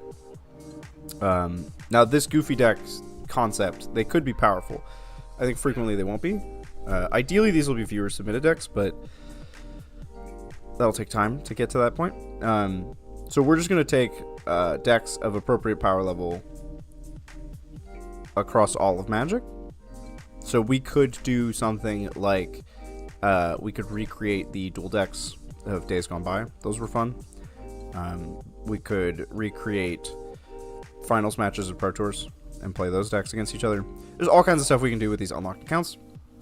But ultimately, we want this to be a viewer submitted deck show where we play silly decks with themes that you guys submit. If you have seen Day 9's What the Deck, which you probably have, he's way bigger than we are. Something in that vein. He does it on Magic Arena, so he's limited to the cards that are on Arena. He's also, since I believe, discontinued that show. We would like to do that on Magic Online, where we have all the cards forever. Yeah, so those are the things that we intend to do in the near future on this channel. When not essentials, Foundations. When Foundations comes out, I'm sure we're gonna do something with that. But yeah, we're just doing Magic stuff. Delira, is it not that sweet by normal standards or American standards? I would say it is definitely not that sweet from an American standard. I can't necessarily comment from a non-American standpoint. I think you should go to the American aisle of your grocery store and try a Pop-Tart. That's what I think. I would recommend s'mores as a starting point, or one of the fruit flavors if you want blueberry or strawberry. They're classics. Actually, all four of the originals. Brown sugar cinnamon, also good. And they're very different experiences. I think the two berries blend together, in my opinion. They're essentially the same product, just with different food dye. Look, Nick, if you want to submit a heroic Pauper blue-red deck, we'll play it against another wacky Pauper deck, and it'll be a blast. We're just looking to play matches of Magic. We're going to get Sam in here. Sam, if you're still watching, we're going to get you in here. You can't stop us. We'll make you a YouTuber. There's no use fighting it. Alright, let's check the results. It looks like I don't know, 15 matches are done. So there's a dozen to go ish. Eyeballing it. The software that we're using, topdeck.gg, there's no, like, there's a bracket page, but it doesn't display it as a bracket. And I also don't think that we can see, like, who's done or not. Yeah. Well.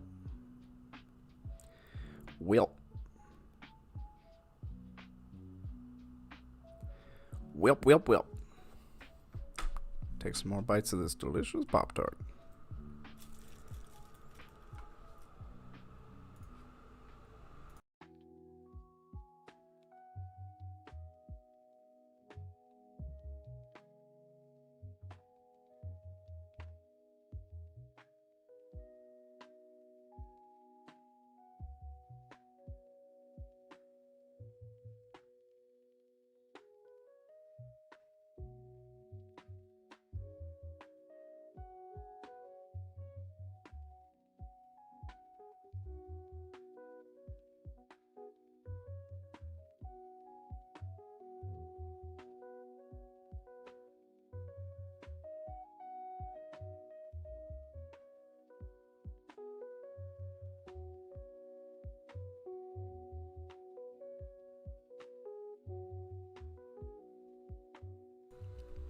I do not have the standard deck in paper. Paper Magic, to me, is very different from online Magic. The idea of holding on to a standard deck in paper, not very appealing to me. Because the cards just don't hold value for very long, and they're very expensive. So I much prefer playing formats like Standard online, where the buy-in is much less. Now, obviously you get nothing back online. I guess in Magic Online, you can sell the cards, but that faces the same paper problem of Standard cards just lose their value instantly. I do have a couple Modern decks now, but I only bought those with the sole purpose of playing at events. In my opinion, the only reason to have paper competitive constructed decks is to go to events. I think that's a pretty defensible statement, yeah. But it's just so much easier and more convenient to play all of these constructed formats online, where you can get an opponent instantly. You don't have to travel. It just works. Anytime that you need it, you just find an opponent. And it's way cheaper. Nice. You're building your first Modern deck after being out for 8 years. Now is a wild time in Modern. We just had a pretty big shakeup. Grief and Nadu got banned. Both of them. Both deserve to be banned, in my opinion. A lot of people were like, oh, Grief shouldn't be banned. No. It's been on the chopping block for a long time. Their reasoning for banning it, their publicly stated reason, was terrible. But they just do whatever they want. Like, we can't stop them. Elias, you're building a paper standard deck for the first time in 7 years to try to win promos this weekend. What deck did you decide to buy in paper? I'm very curious. I don't see any bans coming in Standard. I think Standard bans are very unlikely at this point. But I am curious what deck you chose. Is it perhaps Domain? Yeah, you can drop links. No worries. Oh, you're going to win an Urza Saga next weekend? Where is there an Urza Saga? Like a promo Urza Saga? Where's that? I'm so curious. Building Blue-Red Murktide or some Grixis combo. Yeah, I think Psychic Frog is a very fun card to play. It's messing up a lot of formats. So, like, Legacy is now just all Psychic Frog. It's a very powerful card. Like, it's An interesting reimagining of Psychotog. Like, what if Psychotog could fly?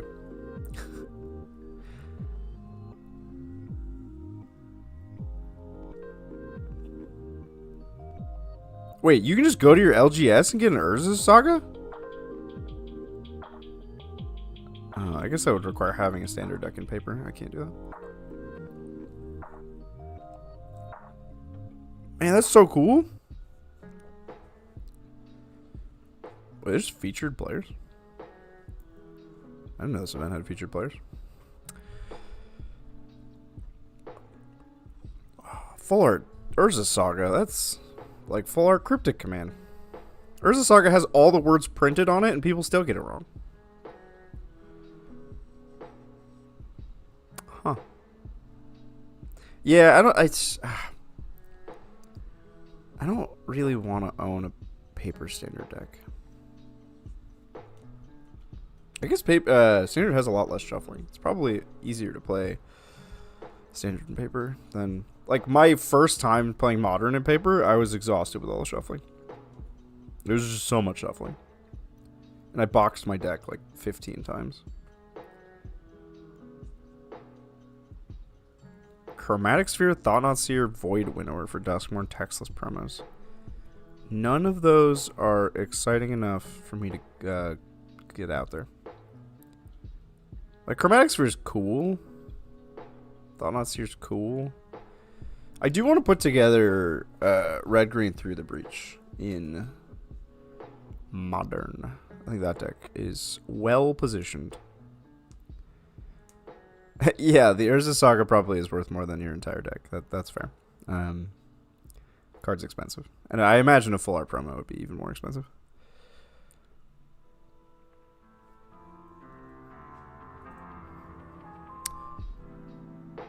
Alright, well, you guys enjoy the music. I'm going to go to the bathroom before the next round. Because, again, we're going to be here all day. Unless I just lose the next round, and then we'll be done. That'll be it. Maybe we'll do a vintage cube, because I got nothing else to do. But I'll be right back.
Alright, was the chair a better streamer than me?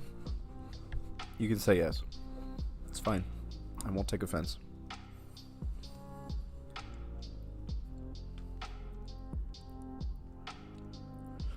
Looks like more people are finishing up their rounds. Just a little bit left to go before we start round 3. Hopefully not our last round of the day, but very well could be.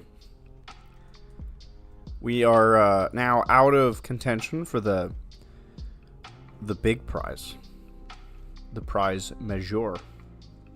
But we're still in it. Look, we can play 4 more rounds of Magic. I'm just here to play Magic, to be honest.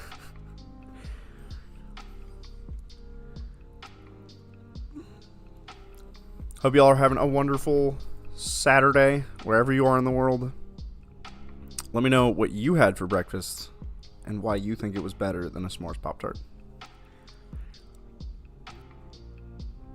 Yeah, you can get my opinion on your Elish Norn-styled Silent King. Post it anywhere you want, and then just tell me where you posted it. Oh man, if you post it on our Discord, I'm gonna have to put some concerted effort into finding it. Because our Discord is now too large for me to fathom. There's too many red circles.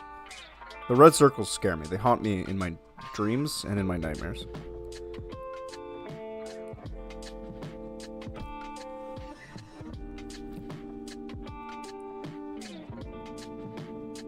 You said you put it in the magic channel. I think that one's towards the bottom? Nope. Is there a search function?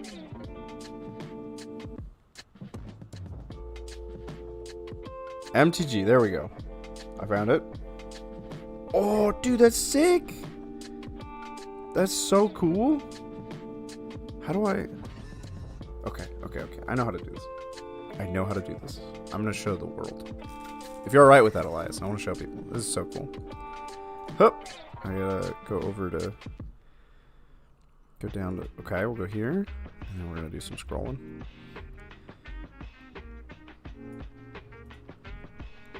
We're gonna click this, and we're gonna open it in browser. We're gonna pull it up here. Alright, we're figuring our lives out. And I have to navigate back to the channel for this event. Okay. Look at this Elish Norn styled Silent King. So cool. This whoa. This kind of stuff, like doing this line work. The bleeding eyes. It's so hard to do, but it really levels up the model. It just looks, it's so clean. You got like the bloody hole. God, so cool. You did really good on this, man. Oh, I didn't even see this before. You have like the Elish Norn head. How'd you make that? How'd you get that? This is so cool. Oh, I like that basing too. Man, that must have taken a lot of work to paint that base. This is very clean. Very well done. I love it. I'm going to send this to Adrian, actually. I think he'll enjoy this. God, so cool. Oh, this face right here. That's where it's at. This is amazing. Excellent work, Elias. Very cool. Oh, you made the headpiece yourself? Did you make it out of like the card? Adrian uses this card stuff all the time. Plastic card. That's what it's called. That's so cool. Yeah, people are asking to see the whole army. They want to see more. Do you have like a whole, like a Phyrexian Necron army? Because that sounds amazing. Man, people are so much more creative than me. I would never think of that. But that's like very legit.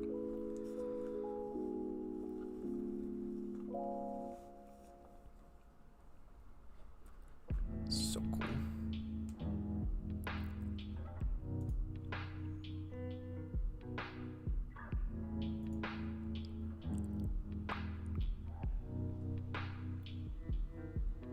Looks like there's 2 minutes left in the round. Oh, if I just scroll down, this was here the whole time? Oh, there's a buy. Maybe I'll get the buy, and then we could just sit around for 45 minutes.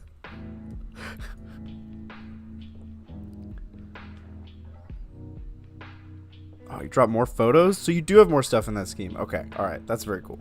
Let's take a look. I'm afraid to move Discord. Like, I don't want to mess around too much with Discord on the Padooter. Cause alright, we're gonna mess around with Discord on the computer so I can show these. God, these are so cool.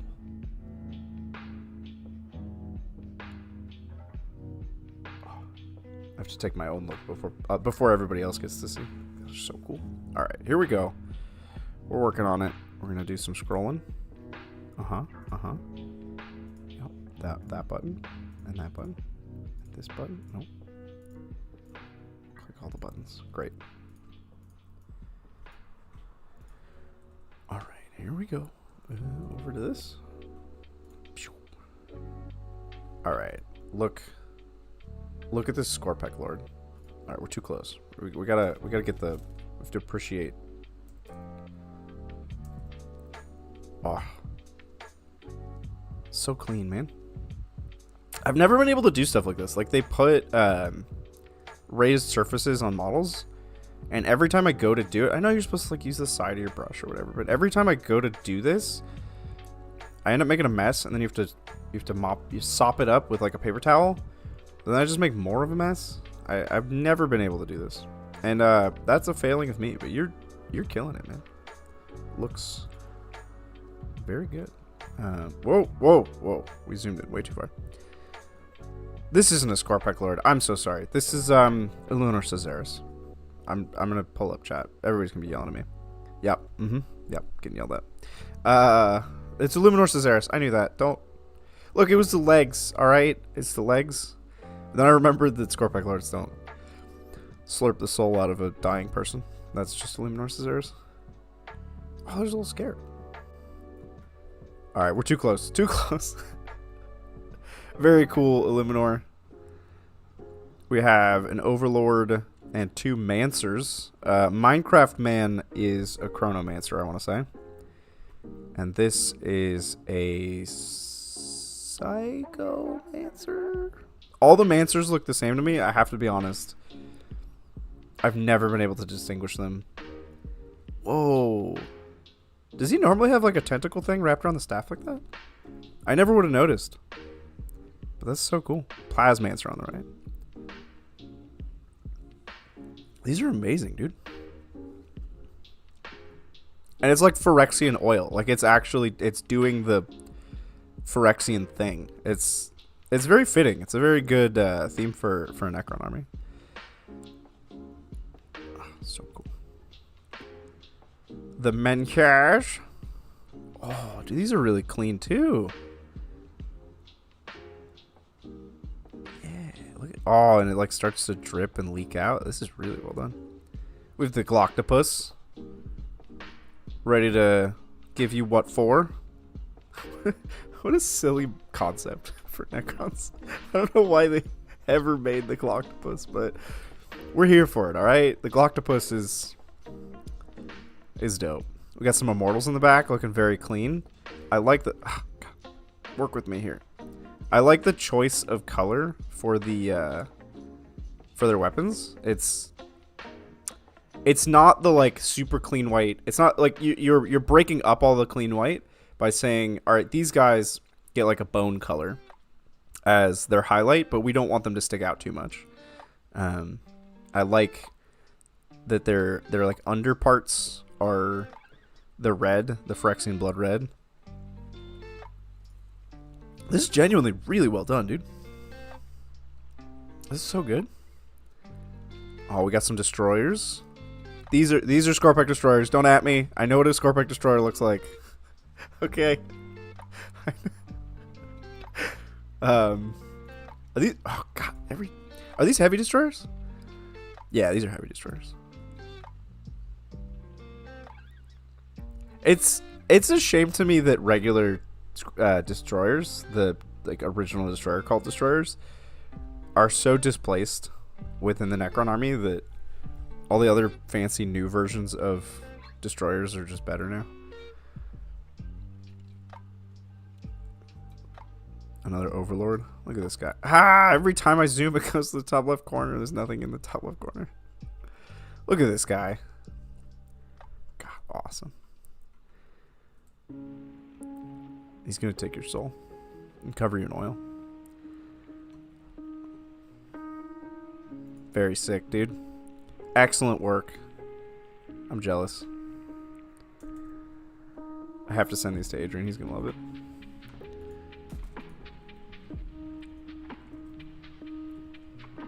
Very cool.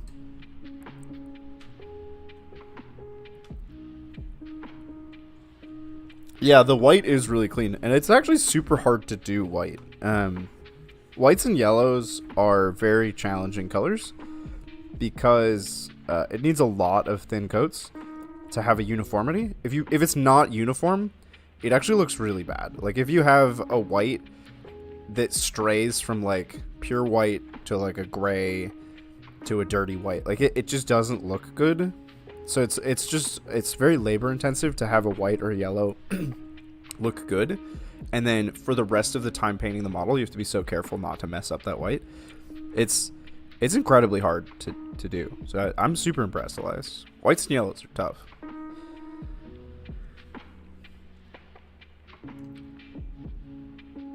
Oh, dude. All the other Praetors? That would be awesome. Call would be a great Jin Cataxias.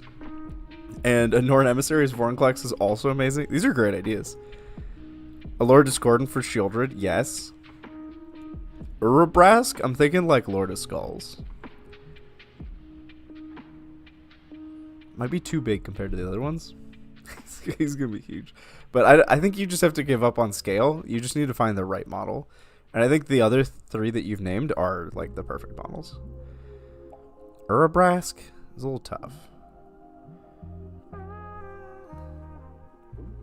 Let's pull up Urabrask.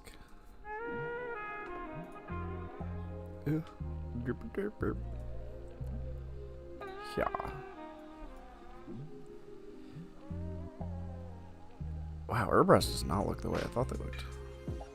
Is there a different Urabrask? Like the original Urabrask? That was the original Urabrask. No, that's not the original. Urabrask must have a... No.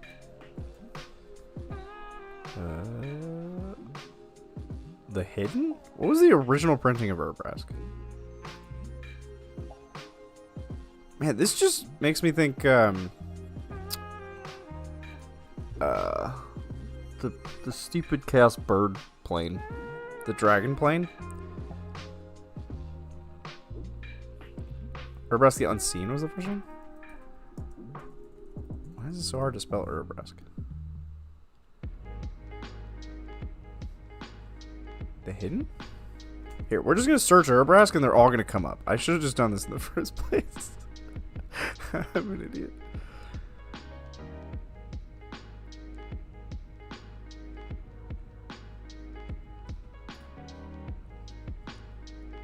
Well, that's pretty clean. And that looks an awful lot like a Tyranid.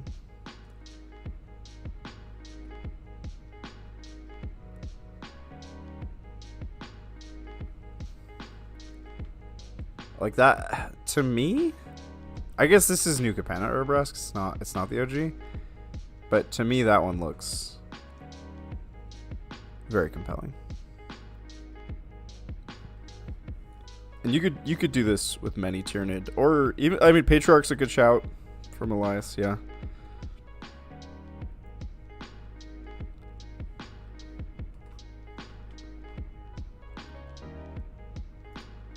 This showcase is pretty clean. Well, clean-ish.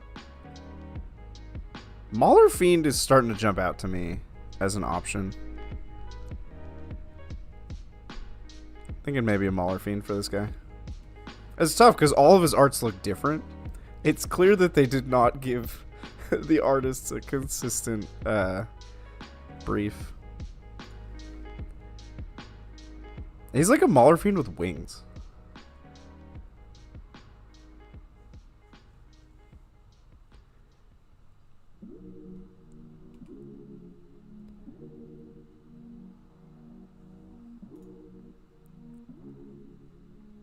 That's just a different thing. Why are these all different? Anyway.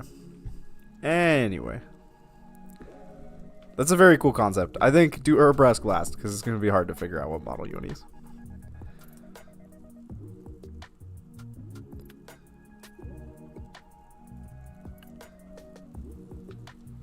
Looks like everybody's submitted. When does round 3 start? Should be kicking off round 3 shortly here. Just waiting on the event runners to move us forward. All of the matches are submitted.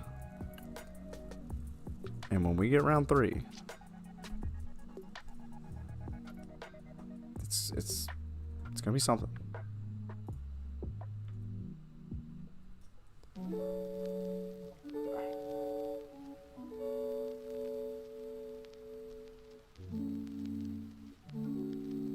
we're between rounds.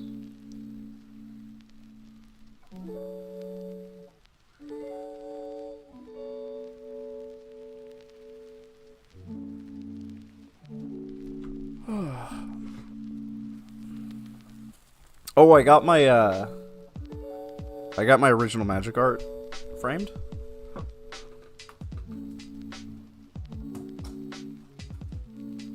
Yeah. I gotta put up on the wall. I guess I probably should be playing Boros Convoke because I have this just as an emotional support painting. It's so cool to have in person. It's way cooler than the Magic card. Like the art, they actually crop it in a lot. The frame actually is covering a fair amount of the painting, but in the card they crop it in a ton.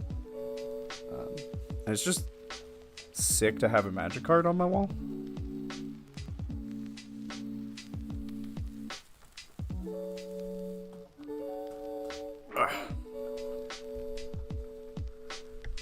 I was thinking about how rare those are because that's the original art. Like the artist, when Magic cards get made, they start as a painting. And that's the original. That's like the painting that the artist made, and then they digitize that somehow via Magic, and then they just print that onto cardboard.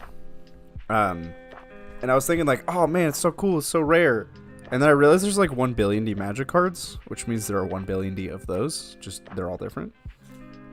It's actually not that rare. Still cool. They use their iPhone to take a really nice picture. That's definitely how they do it. I think that's canon now, Nick. They just they take like an iPhone 4 and they snap a shot. Yeah, it's a good card. I won it in a modern event, so I was a little surprised to get a standard card, but no complaints. I was so happy just to be there. Like, the finals, the judge, because the judge was just sitting around with us at the finals, and we messed with him so much. That was the most lighthearted match of Magic I think I've ever had. Like, we were both in the tank serious about the game, but we joked a ton, and the judge was pretty uncomfortable. At one point, I made a play. Like, I played a land. And I think it was like a surveil land, and I turned to the judge and I go, that was a mistake. I think that was a bad play. In your professional opinion as a judge, what do you think? Do you think that was a mistake? He did not know what to say. I played Jeskai Energy Control at the peak of Nadu. I was very lucky nobody really showed up to that event. There were 16 players, and the prize support prized the top 16, and just nobody showed up. So I was guaranteed to be prized just for showing up, and then I ended up winning the whole thing, which was dope. I played against Nadu 3 times, beat Nadu 3 times.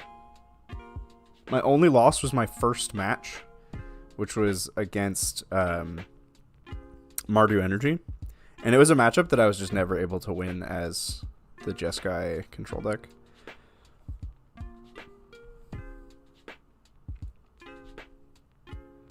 Alright, I'm going to ask in the Discord, because this is taking longer than I would expect.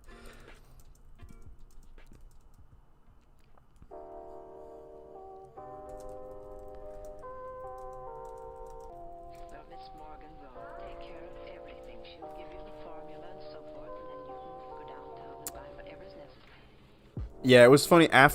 So the finals was against Nadu, and my finals opponent after the match told me that I should like write an article and talk on social media about how I beat Nadu at the pinnacle of Nadu, presumably so they don't ban the card or something. But I was like, nah, I'm not saying anything. Please ban Nadu. It's a dumb card. Should have been banned. Should never been printed. And I think that their like admission of guilt, their retrospective on Nadu is shameful. That like after how many decades of designing Magic cards and going through the same design process, and every time that they make last minute changes, it blows up in their face, that they thought, oh, well, this time we'll just make a last minute change for Commander, because Commander. I thought that was heinous. All right, we have round 3 pairings. I'm against Sandoichi. I don't know who that is. Sandoichi.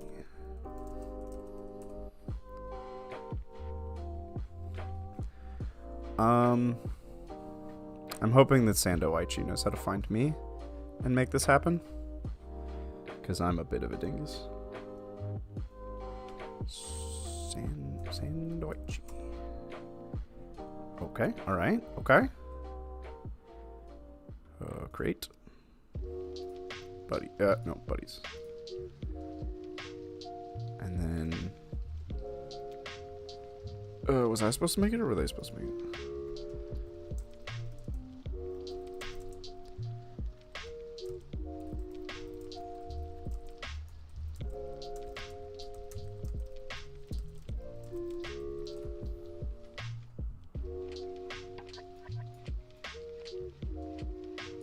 Okay, let's switch over to the game here.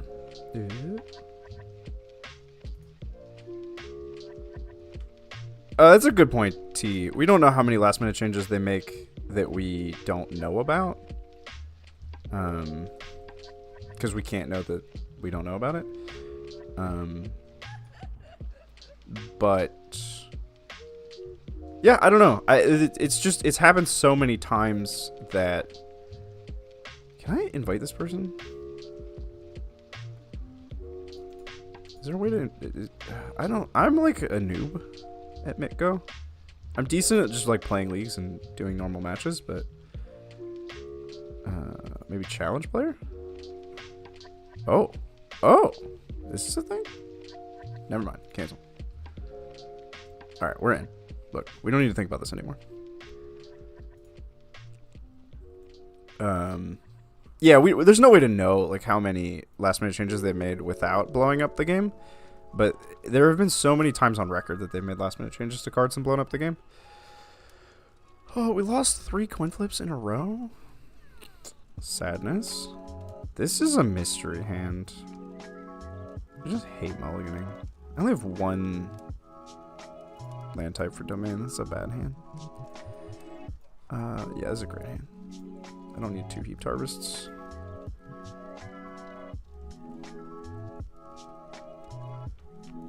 What's up, John McCardle? We're hanging out playing some Magic here. I don't know if you're a fan of Magic, John McCardle. I hope you are. It's a great game.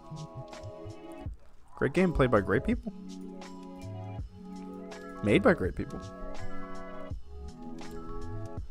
Yes, Nadu is now banned.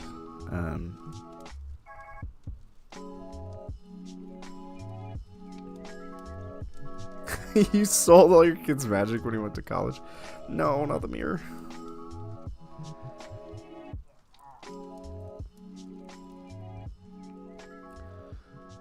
Let's just get colors and not let you draw cards.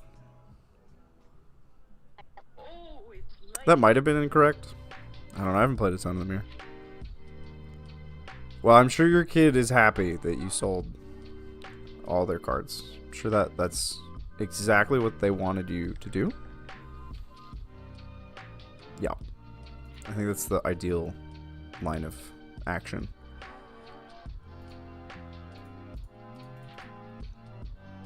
What are we looking for? Probably we have blue. I think we're going for double white. Have Sunfall at the ready.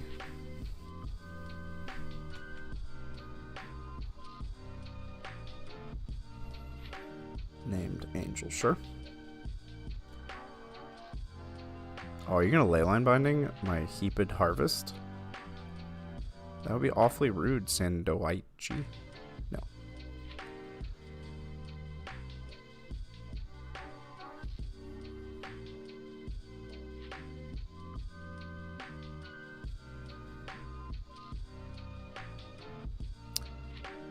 Well, the race is on. We're gonna find out who can draw. Oh. Who can draw Atraxa first? Or cast Atraxa first. They have all the colors now. 2, 4, 6. They just need one more land and they can cast Atraxa. They have 6 cards in hand.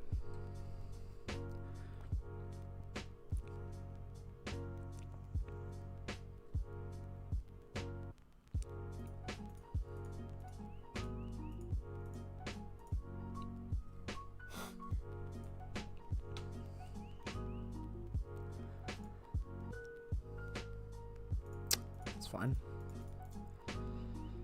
We have the perfect answer to that. Now we have all of our colors.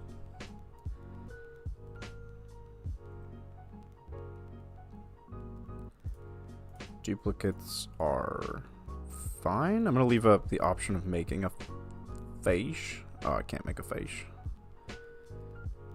Oh well. No face for me.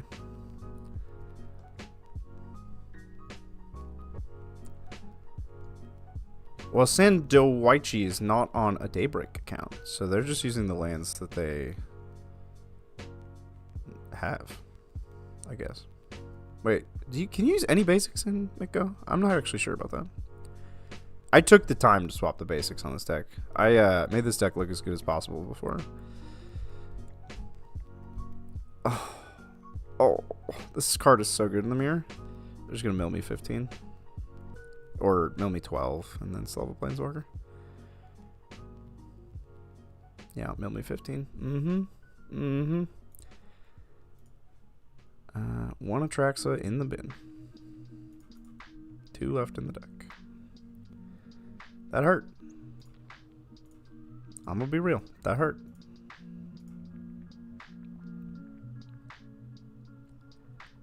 The reason Jace is so good in the mirror is it just puts your opponent on the clock.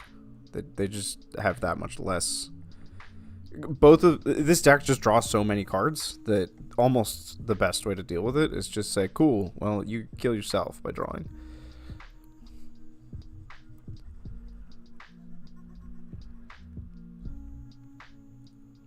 That's heinous. Man, I have no answers to this in the mirror. I took the Jaces out of this deck for Nissa's. And now I have Ragrats. I have big Ragrat energy. A third Jace is lethal.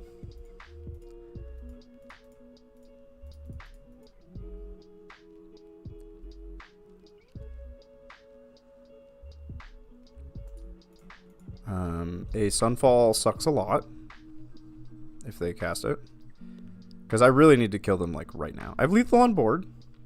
They have 3 cards in hand. Okay. I still just have 3 cards in hand. Up the Beanstalk into Sunfall would be a tragedy. Yeah, looking like Sunfall. No!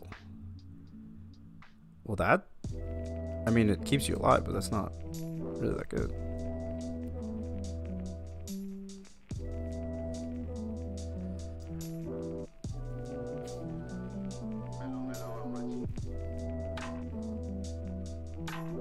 So they go to 23, and then they take 13, so I'll go to 10. That's a really good draw, too. Well, if they had Sunfall, they would have cast it last turn. So I'm going to play under the assumption that they do not have Sunfall.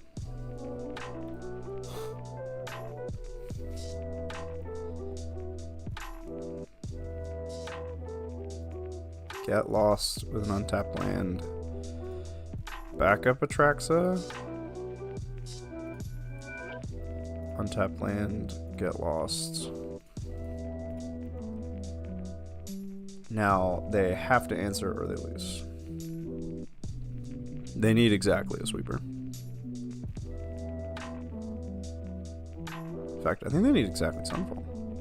Oh, that version of the deck plays the black collect evidence sweeper as well. That would also be enough.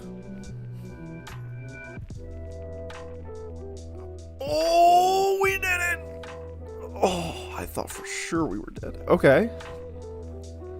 Okay. Well, Tidebinders stop Jace and Atraxa and everything under the sun. Maybe this is the Stonebrain matchup. You tell me. Are you the Gigabrain Stonebrain?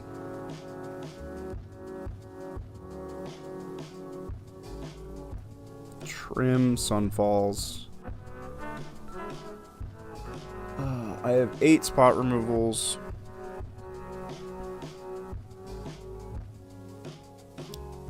I can't believe we won that.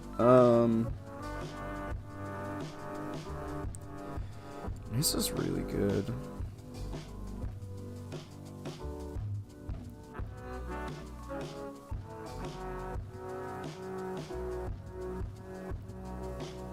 This is tough sideboarding. I am hesitant to take out all the Sunfalls. Having no sweepers against the resolved herd migration is real bad. Like 3 is not a lot. I'm on the draw, so Beza is still alive. I think on the play I take Beza's out. I'm gonna try this. I think this is incorrect, but we'll find out.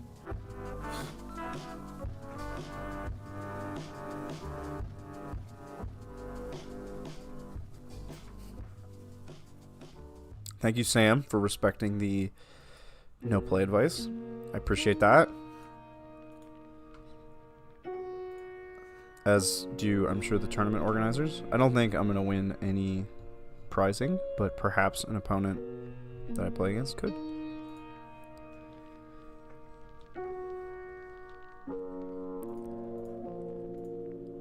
Alright, we're going to Fable Passage for a white. Yeah, we're still going to Fable Passage for white.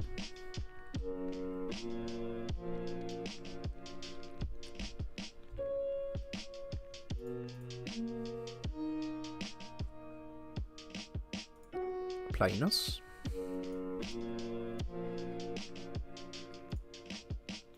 Beanstalk.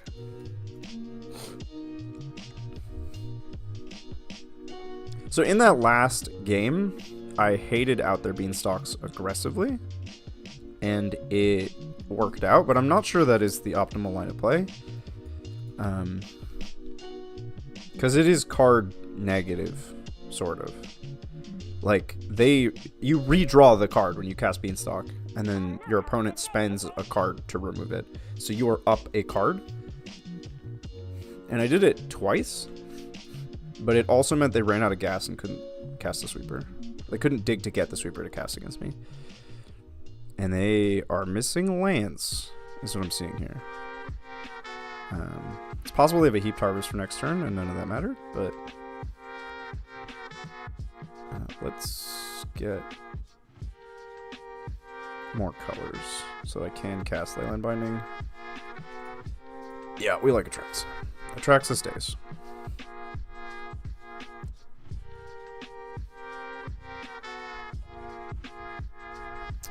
Now, so a difference between my version of the deck and theirs, I cut the Cavern of Souls. Thank you, Sam.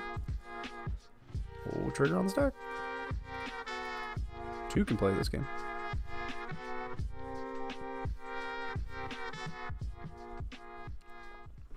Because I just don't see counter magic coming up.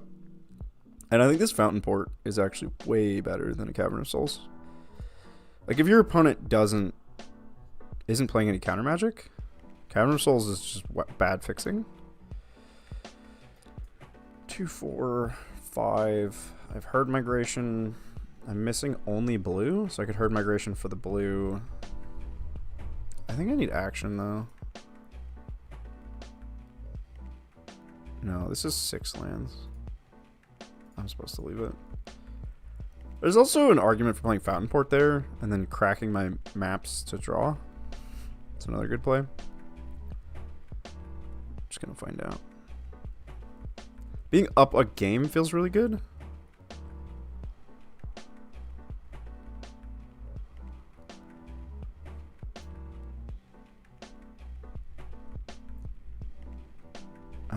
Maybe I was supposed to draw main phase. 3, 6. They're not missing on lands anymore.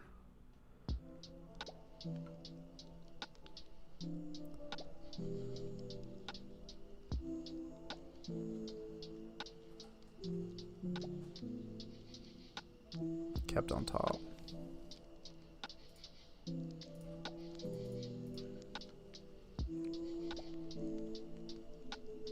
That's blue. I'm only at 5 mana though. Instead, I'll play Fountain Port so that I can make a treasure and draw.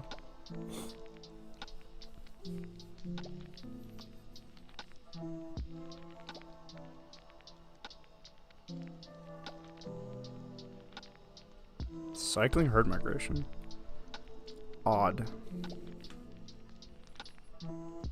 I hardly know how. We were just being too selfish. Oh, I couldn't do both. I don't know what I was saying.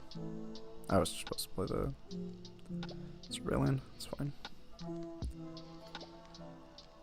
Get blue. And then actually I'm just casting herd migration here. I don't need more cards in my hand.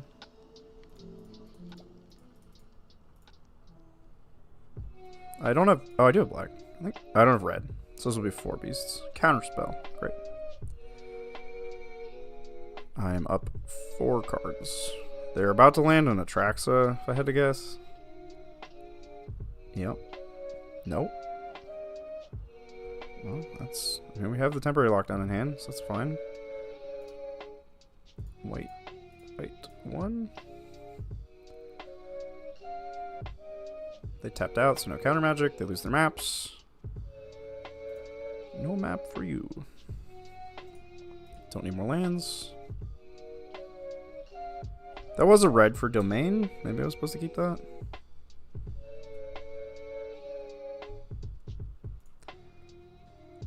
A Faish.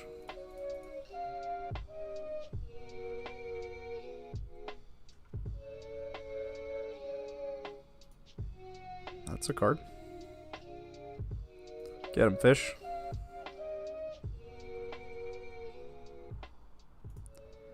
If they counter this, I just have a handful of answers, but I also have Fountain Ports for... Oops. I have Fountain Ports for incremental advantage. No counter. Great. We are officially ahead.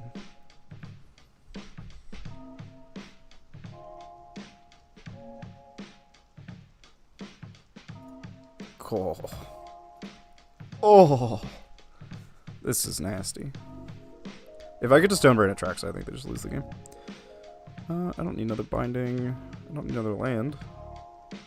I'm just taking these 3 cards and ditching a Get Lost.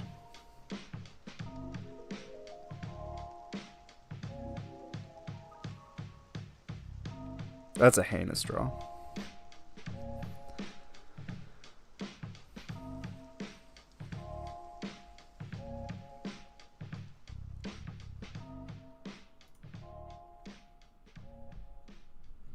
Left to my own devices, if the opponent doesn't do anything, I Stonebrain for Atraxa next turn.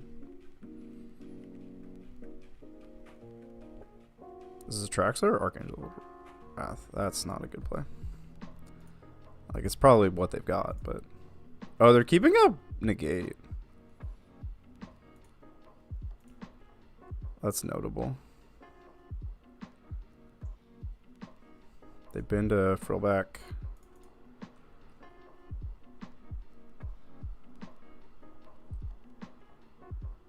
Maybe I was supposed to use Leyline Binding there. 3, 5, 7, 9, 10. I think we spooky cast Nissa. Green,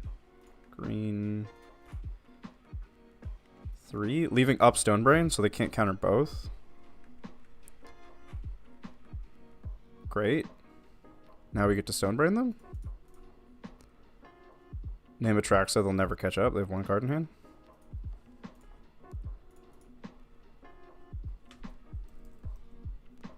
Oh, what's this stupid card name? Grand Unifier? Yeah. Yeah. Take these, and then let's take a little look at their deck while we're here. Their only remaining win cons are Nissa and Jace. They have a single Archangel Wrath, but I don't think that's going to close the game. I got to see their hand too, right? Swamp Island, Leyline Binding. I think it's just Leyline Binding. Tap land. Get out of here. I don't need a lockdown. No, I need pressure. Or a Stone Brain.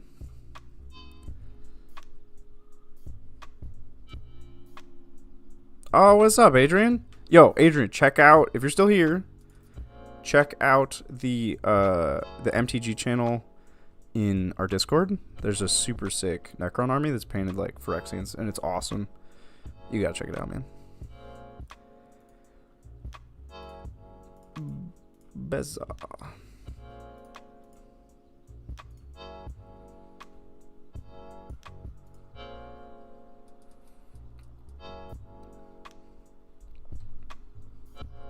Oh, I should map the Beza.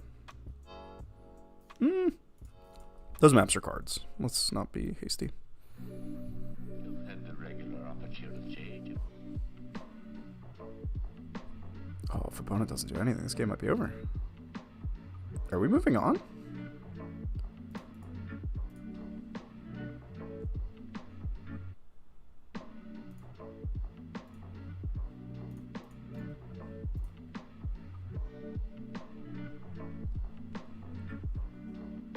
Wowie zowie. Full of energy. I no longer believe they have Leyline Binding in hand. I don't know what's in their hand. 2, 3, 4, 5, 6, 7, 8, 9, 10, 11, 12. Okay, I can afford to do this and still do whatever I want. I don't need black and red. One more? Alright, you've convinced me.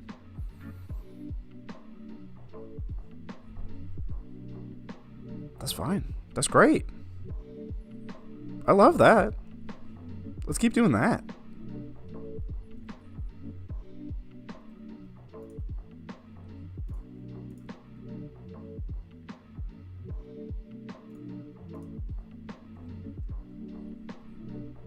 Another negate, please? As a treat?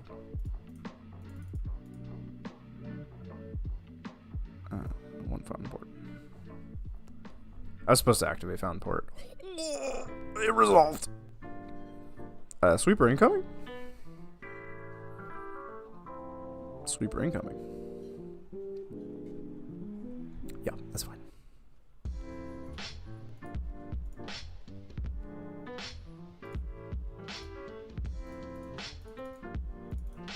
Treasure. Yar.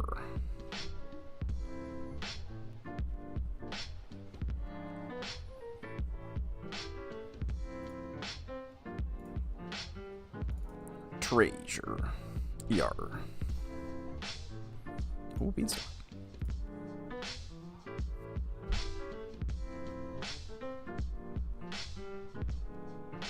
Well, that's saucy. If I do say so myself. That is a saucy play.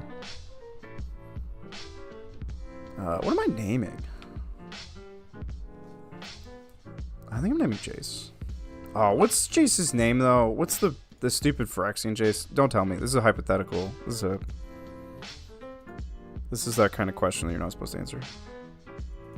Jace Reawakened. Man, if I name the wrong Jace, that would suck. Phyrexian Jace. Perfected Mind. I was going to name the wrong Jace. Man, that would have been embarrassing. And then your hand is spot removal. Great. So you have one Nissa. And that's it? Sick.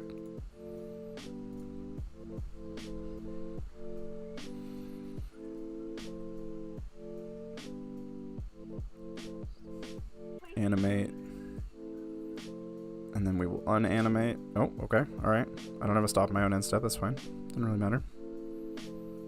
I know your hand, kind of.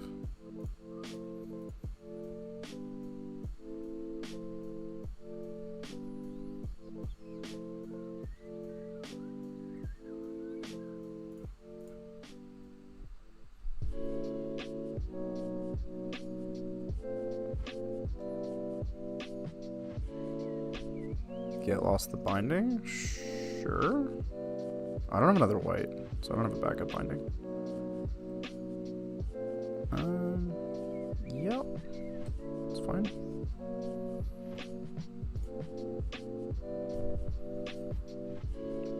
Probably was supposed to tap better. I am keeping up to Shauna's Sidebinder. Like, if they draw the one copy of Nissa, I would like to counter it. Cast this as well. Oh, mapping it up.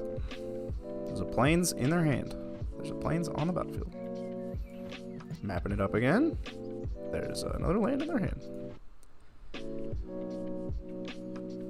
Next turn we lock down and we maybe make 2 face. I don't know. Depends on how we're feeling. Well, we'll bang howdy. Oops. 1, 2, 3, 4, 5, 6, 7. Yeah, we're good. Slurp. That happens, and then it doesn't happen, turns out. Funny story. So I was walking down the street. Went out the corner of my eye.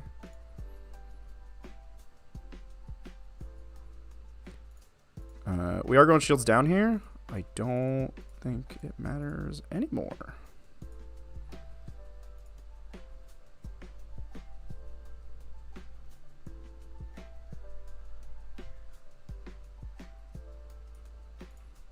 They're upkeep cracking the Heaped Harvest. There's not many cards in their deck left that are relevant. Like, let's say they get Nissa. I have Leyline Binding. They can get Archangel Wrath. Those are the only 2 cards in their deck that do anything anymore. It's that and removal.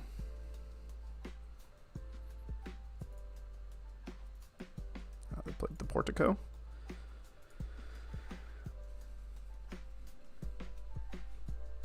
Fabled Passage to the bin. Beanstalk gets you a random new card. Swinging for 18 this turn. It's not bad.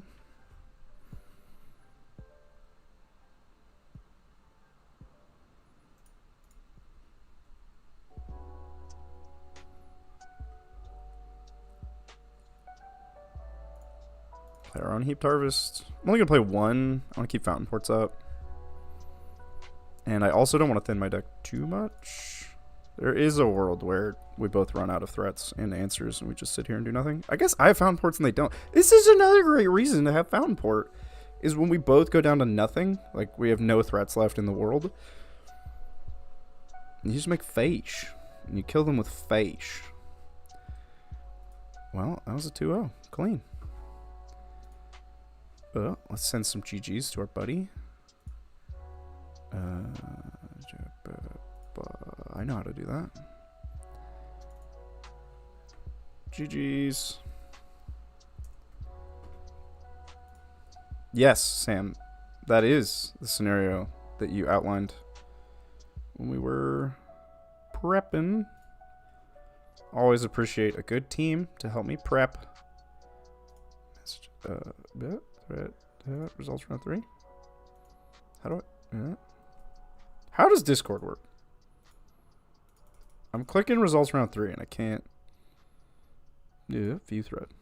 Maybe it's just off my screen. Is it over there somewhere? It is, yeah. DB. Bridgar 1.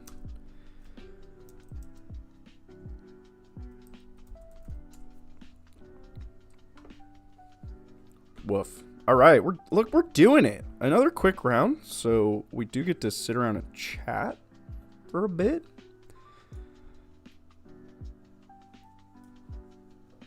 Why board out 4 Sunfall and keep 3 temporary lockdowns? The cheaper sweeper So the sweepers in my mind are only answers to herd migration. And just having an answer that is cheaper, like the token that you get out of Sunfall almost never matters in this matchup. Not convinced Port is better than Murex. Well, Port drew me like 7 cards that game. And Murex can't ever draw you any cards. And the life that you pay to get a Faish rather than a Phyrexian Might is irrelevant in that matchup. So the Port is just for grindy long matchups like the Mirror. Which is the same thing that the Murex used to do. It's also just a mana outlet, but the ability to have your mana sink draw you cards is just nuts. I think Fountain Port is an excellent card. And Faish can block. Excellent point, Sam. I do like blocking Faish. But yeah, so back to the Sunfall temporary lockdown question. If they're both answers to the same threat, and one of them just costs half as much mana, it lets me double spell, and I did that a lot. Like, being able to do 2 or 3 things in a turn, expending your resources is huge in that long drawn out matchup. Like, it's just incremental advantage every turn that you do more than your opponent. And I don't think that the token that you get out of Sunfall matters in this matchup. There's just so much removal. They will shoot it with a gun of some variety, and then it'll go away.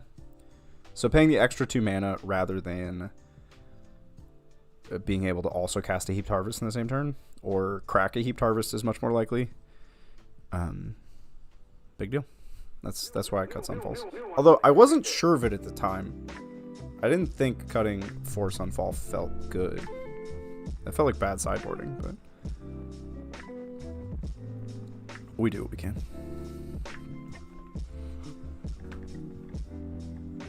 Yeah, so you value the ability to kill Atraxa. I counted my spot removal for Atraxa at 8, which in my mind was enough. Like, by the time players are resolving Atraxas, you have an answer or you don't. Like, I guess if you're spending Get Losts on things like Beanstalks, then you run out of that spot removal. It's tough. I mean, balancing, like, deciding how to expend your resources, both your mana and your cards, in that matchup is a challenge. It's a very skill-expressive deck. I don't think that I expressed more skill than my opponent in that matchup, though, just to be clear. I think that the version of the deck that Sam and I brewed together is better. I think it's just flat better than that version of the deck. There are so many versions of this domain deck to choose from, and there are pros and cons to all of them, but I think placing yourself within the meta and choosing the right iteration for the meta is a big choice. I can update my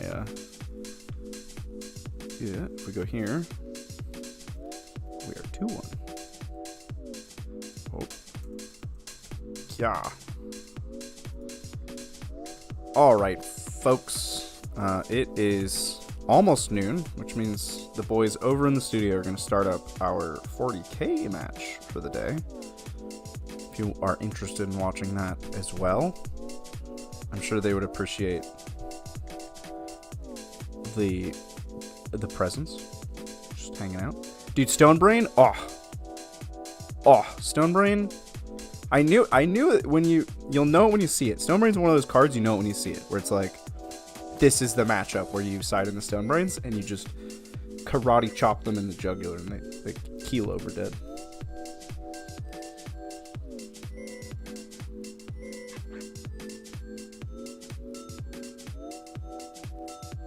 Man, this royalty-free music is banging.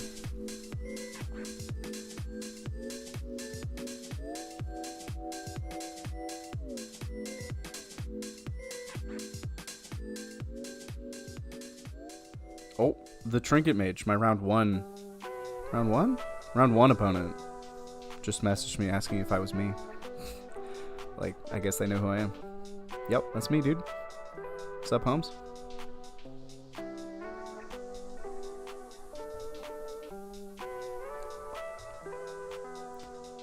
Oh. I try to remember, Uh. but when everything is coming back to me, I feel as if my memory is paralyzed. Now let's see. What is the So we're 3 matches in. We might have 3 more matches to play, but I'm on my last life. If I lose another match, we're out. And I'm going to get lunch or take a nap or something. And then go climbing. Climbing's going to be fun.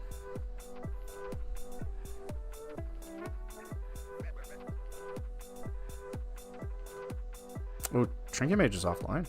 I wonder if they lost. That's a good name, Trinket Mage. I wonder if they got that before the card.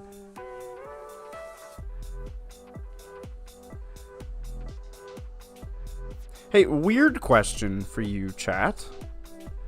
Do any of you know of a protein powder that you don't hate? Because I currently hate my protein powder. Good question, Sam. Can I get repeat opponents, or they explicitly not pair me against Doomwick again? I imagine all the people. Most bracketing software will not repair you against the same person.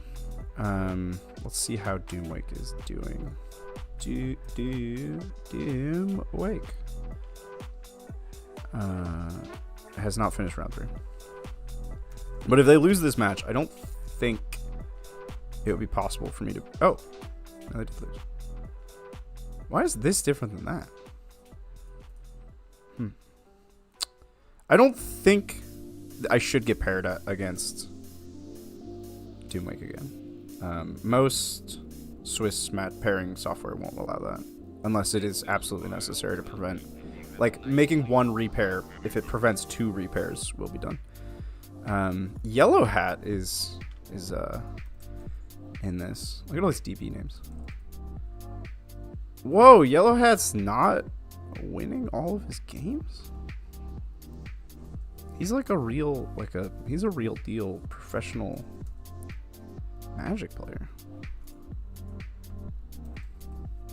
He won round 2. Oh, he lost round 1. I'm very curious what deck he's playing. I'm gonna check decks. Check the deck. Wait, Coach Nelly's it? Wait, my boy Coach Nelly? I mean, not my boy. We are in no way associated. I wish he were my boy. He's like a father figure in some ways to me.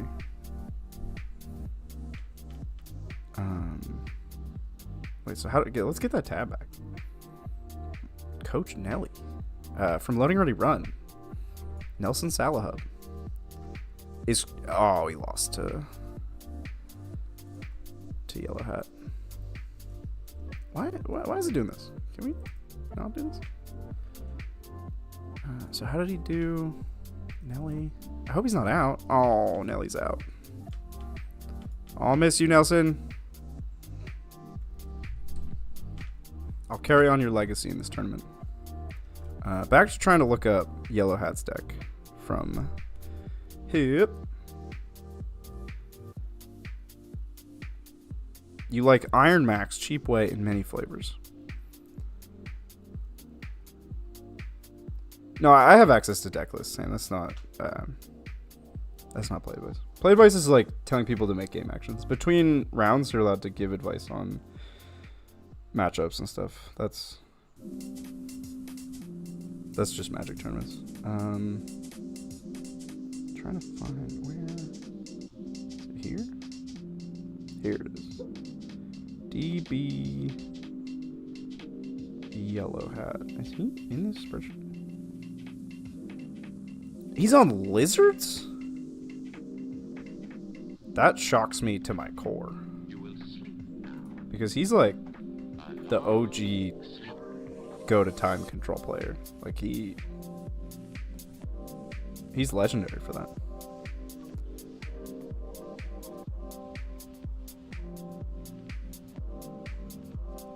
I don't actually see him on this spreadsheet, so I don't know what's going on there.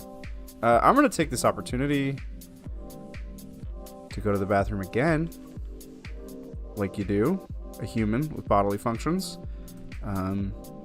It's almost noon. Check out the stream over at Tabletop Titans. They're going to play a great game. It's Dark Angels against Demons, I think. I'll be right back. Enjoy the music.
how we'd like to know why the weather altered so.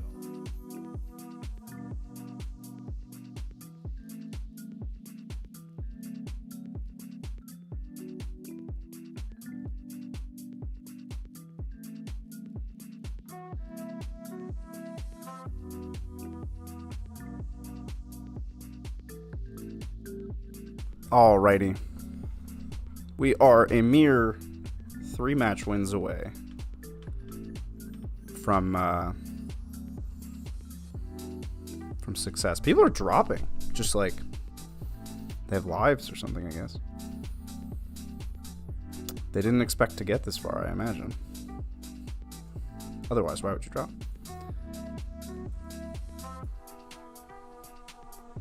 Oh, that's right. I can't check that here. Ugh. Looks like all round 3 matches are submitted. Let's see if I can pull up my own.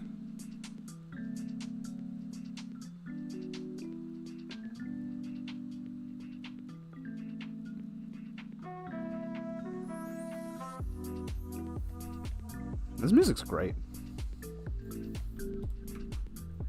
It's just chill, you know?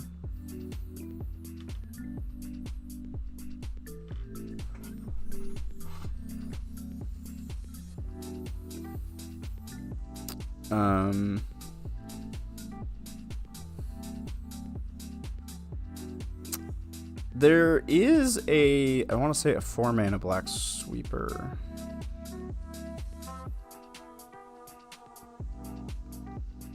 Maybe not. I can't think of the name of the card. But yeah, Anti-Kythera is asking alternatives to Lockdown against Lizards. Lizards is a very fast deck. You're not wrong. But IMO? I'm not a lawyer. Oh, Brotherhood's End is a great shout from Sam. I think Lizards is too fair. Just like the tokens deck, I think Lizards is just too fair. If you want to be aggro, the current Gruul aggro build sets the bar. And I don't think Lizards hurdles that bar. That bar is high. That's a very good aggro deck.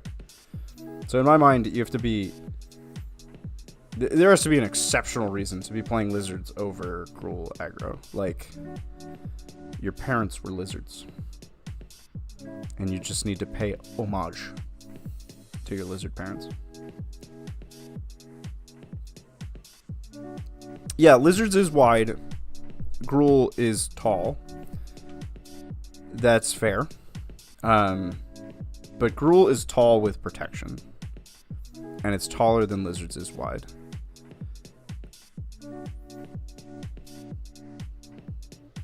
Gruul just has such a fast clock that it's hard to justify playing anything else. Like, Gruul will be a full 2 turns ahead of Lizards. That deck just kills you so fast.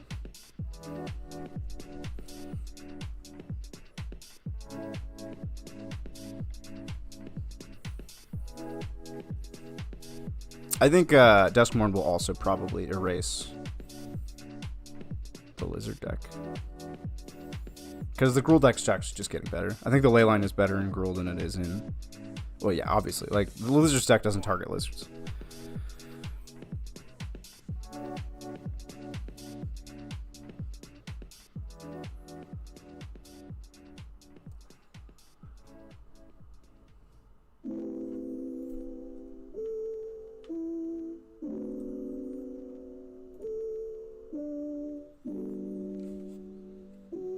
Jasper Flynn is an odd card to me. Within that deck, he is quite good, but he gives a rare opportunity in the matchup to gain tempo. Ordinarily, Lizards plays a lot of very low to the ground creatures, which means that you are actually kind of losing tempo to trade. Like, if you get lost a 1-drop, you spent 2 mana against their 1 mana. Jasper Flint actually gives the opponent an opportunity to recover tempo in a very tempo-oriented matchup. Like, the Lizards deck is not trying to go long. It's trying to kill you before you stabilize, because it's an aggro deck. So Jasper Flint letting you go up a mana as the control player is a big deal. Like, it costs you nothing to kill him. He doesn't have ward, is what I'm saying. I think Gev is just way better than Jasper Flint.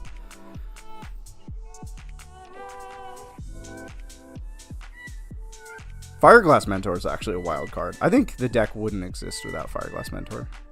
There's a few staple cards that the deck wouldn't exist without, but Fireglass Mentor lets it be slightly unfair. Like, you're doing something that you just shouldn't really be allowed to do in Standard, which is cast a free creature. Right, Mentor is the, get a black and a red when you cast it. Yep. No. Never mind. The other one. You know it. The other one. The one that gives you a black and red.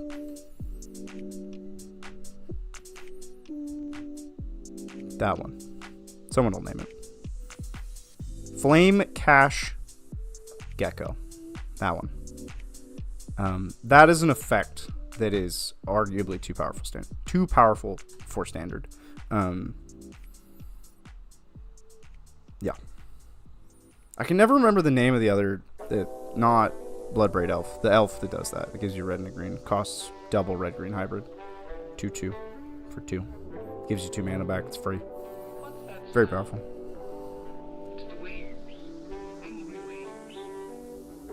Burning Tree Emissary. Yep. No, it's not new. It's just at a power level that doesn't really belong in Standard.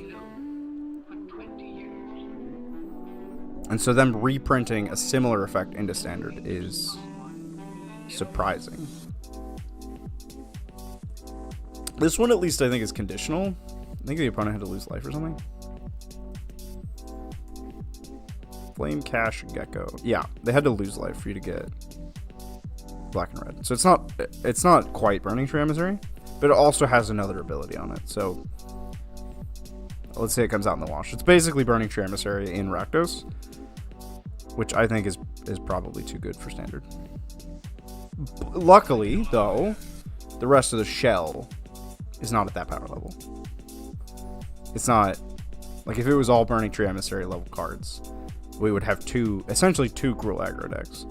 But I think as it stands, we don't have 2 Gruul aggro decks. I think, and I also believe the data supports this, that Gruul aggro is just better. Like, it outperforms the Lizards deck. Yes, we do get Pyroclasm next set, and that's going to be something. I imagine that the Bun deck, the tokens deck, is going to go away. I think Lizards is going to go away when Pyroclasm gets released. Pyroclasm is good in Domain, yep. Domain needs more tools, right? The white 1 Wrath that destroys all tapped or untapped creatures. Gonna be real good in Domain. That card blows my mind. Oh, we have some announcements in the Discord. What is this? Round 3.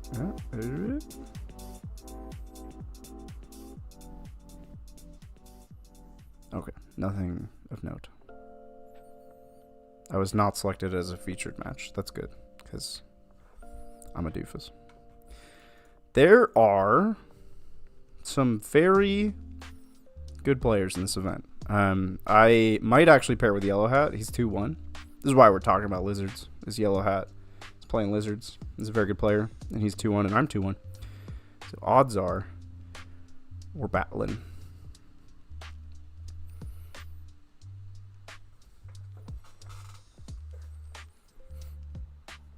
I think it's so funny, this new Wrath, this 1 white, destroy all tapped or untapped creatures. It is being compared to Settle the Wreckage as a, like, this card punishes you for swinging with everything. And I just think it's so much more nuanced than that. Like, sure, it does trivially punish someone for swinging with everything. But it also punishes you for swinging with nothing.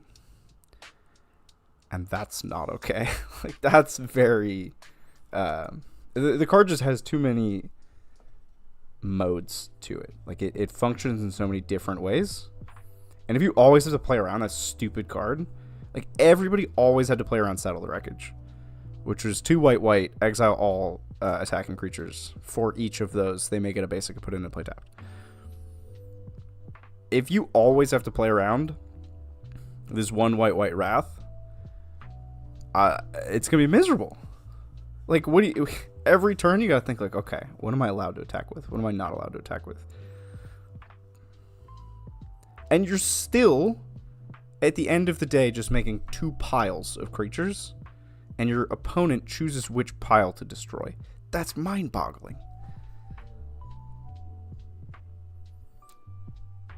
Yes, that's a good point, Nick. You can always attack with man lands into this sorcery speed wrath. That's true. But that's like a world that I don't know if we want to go back to.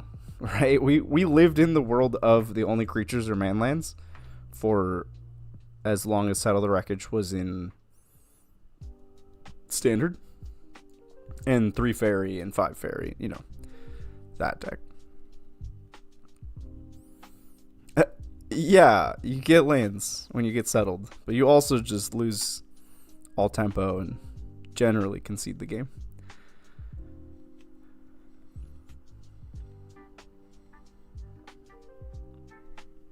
Because when you think about the decks that Settle the Wreckage was good into, it was aggro and midrange. And so let's say you ramp an aggro deck 4 lands. You exile 4 creatures. Cool, they can cast every card they draw for the rest of the game. But that was already the case because they're an aggro deck. Like, they don't have card draw. They were just going to play off the top every turn, and they didn't need the extra mana to do that. This does give them the resources to activate their man lands and still cast a spell every turn. And aggro decks are allowed to draw cards these days, so it's a little bit more nuanced. But in general, the aggro couldn't make use of the lands, and the mid-range decks lost their grasp. They had like a chokehold on the control player on the board. They were applying enough pressure that the control player had to do something about it. And that relief of pressure outweighs the benefit of getting all those lands from Settle the Wreckage.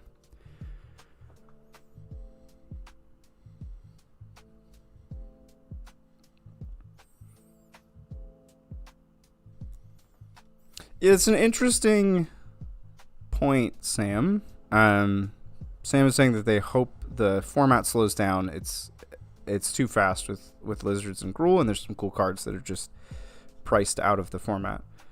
I think that Standard right now is in a very strange spot of there are these very oppressive aggro decks that kill you super quickly. There are these value pile mid-range decks that just want to get as much value as absolutely possible from their cards. And then there are these ramp control decks in Domain.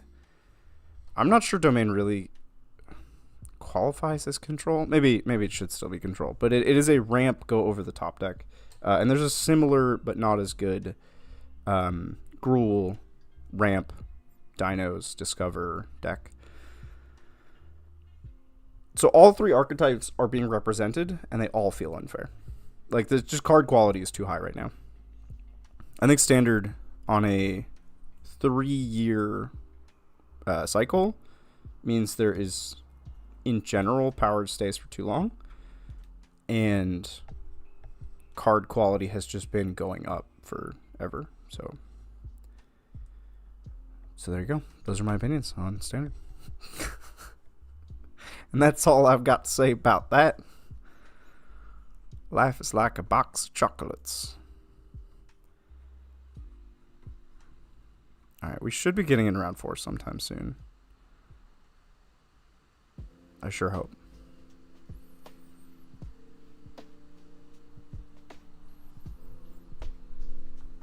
Final Showdown. Is that... Final Showdown's a card where each player chooses a creature to live? That's a spree card. Oh no. Oh no, that card's really good. This is probably worth looking at together as a family.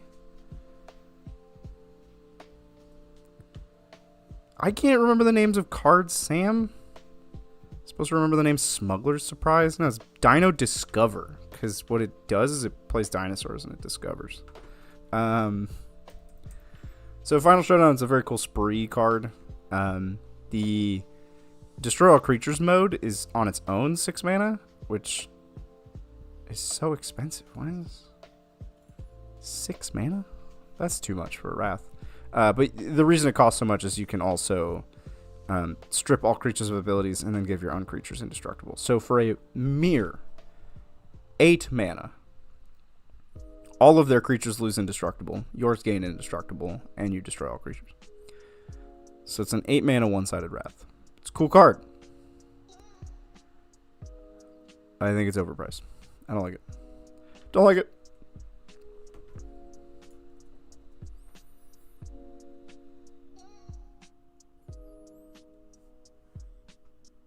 Oh, do we have round 4?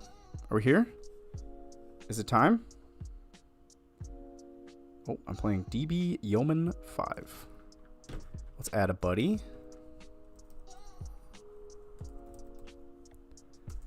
Oh. Okay. I'm going to try to do that cool thing that Doomwake did. I'm going to challenge this player to standard in tournament practice. 25 minutes. Okay.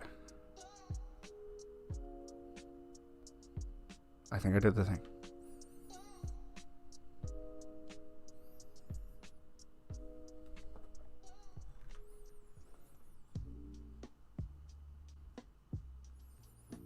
Oh, I need to switch the scene. I need to set the scene on this game. Here we go. I lost 4 coin flips in a row. That's good. It's always good to see. This hand has no actual ramp and no early answers. And this is an open deck list tournament where I have not looked at a single person's deck list, so I don't know what they're on. That's more what I'm looking for. Controversially, I'm going to throw back this Atraxa. I'm sure everyone is screaming right now. I don't have a green source. Oh my god. Oh my god. Oh my god. I'm a fool. I'm a fool. Okay, we got a green source. Yep. Never didn't have it. Don't have double white. I don't think I want this. I think I want another land. Or some other flavor of sweeper beeper. This appears to be Bun Buns again. We are once again fighting tokens. Oh, there's the lockdown. Now I just need a white source. I guess I have Heaped Harvest for a white source. Yep, it's the Bun Buns. 2, 3. Do I let them draw a card? Probably not.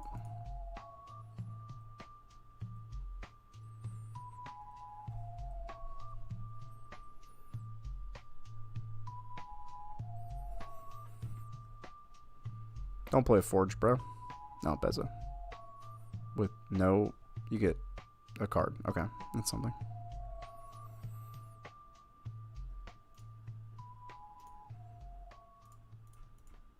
Oh. Oh, it doesn't matter. I can't. I need double white. Take a hit from Beza. That's fine. Not a big deal.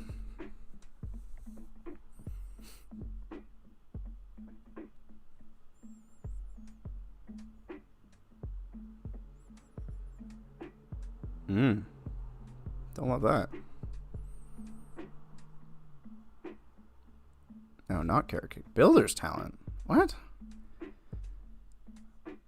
I don't think I've ever seen a version of this deck that plays Villager's Talent. Why?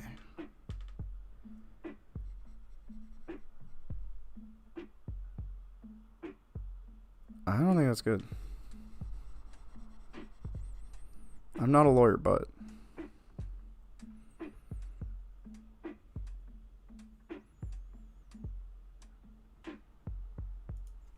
six mana.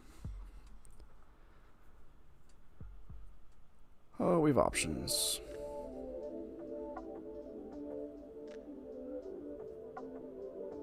I only have 2 white sources, so that actually pretty dramatically limits my options. I don't think Sunfall is correct here. Let me just wait.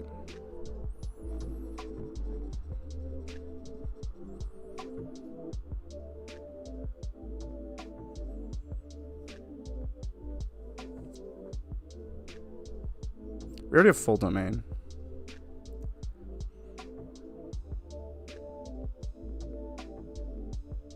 I should make sure we don't go off the end of this playlist. In response, so that you do not get counters. Kill Beza.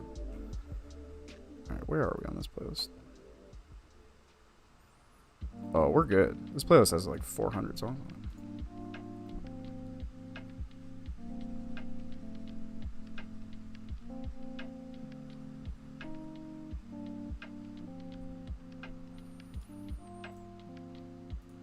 Oh, didn't want to see that. Man, everybody playing Urbresk's Forge these days. I'm gonna get a green for Nissa and then we'll blow up the Forge. It'll make me feel good.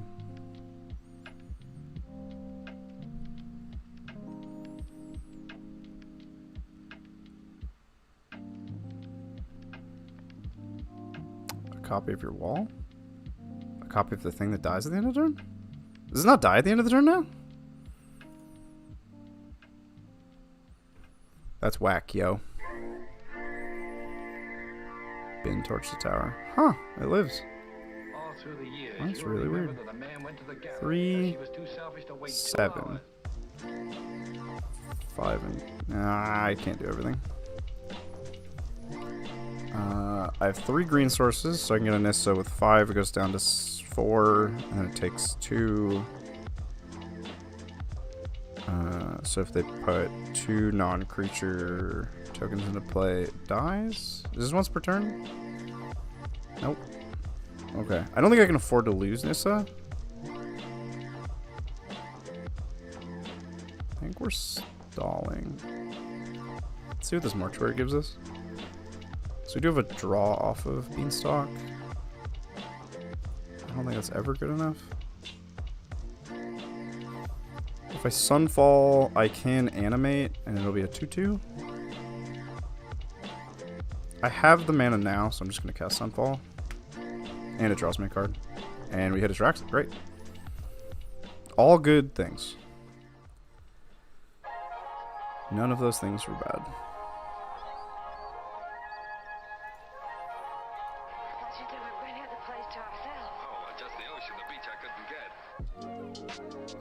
Another Caretaker's Talent. So you're gonna draw 2 off of this stupid Forge? Go!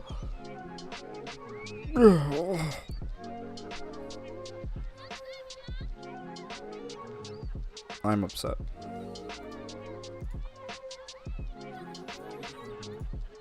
This is unbelievable. My day is irrevocably ruined.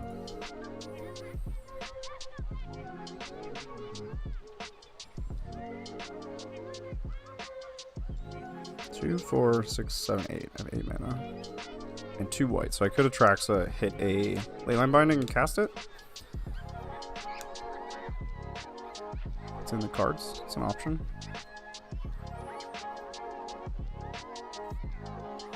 Make a copy again. Sure. Yeah, Cool trick.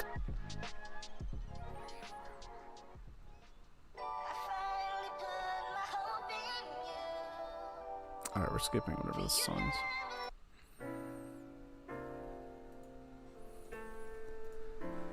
Traxa could also hit an untapped land. So let's take a spin.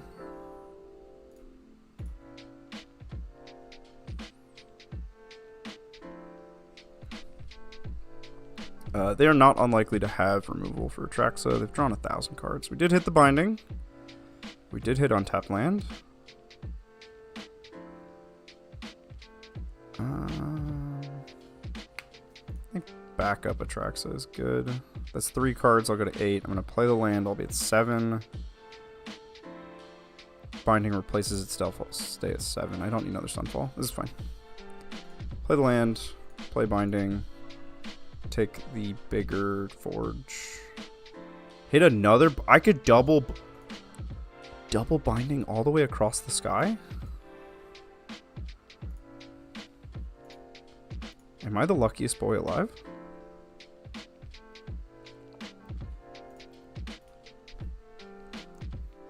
What do they do now? I will gladly trade if you will. You won't, but I'll offer it. The binding should have been post-combat, but that's fine. I'm playing like a fool. It's fine. Man, binding into binding, that was a trip. And I have Nissa in the holster, and I have 4 green. Suddenly I feel good about this game. Sure.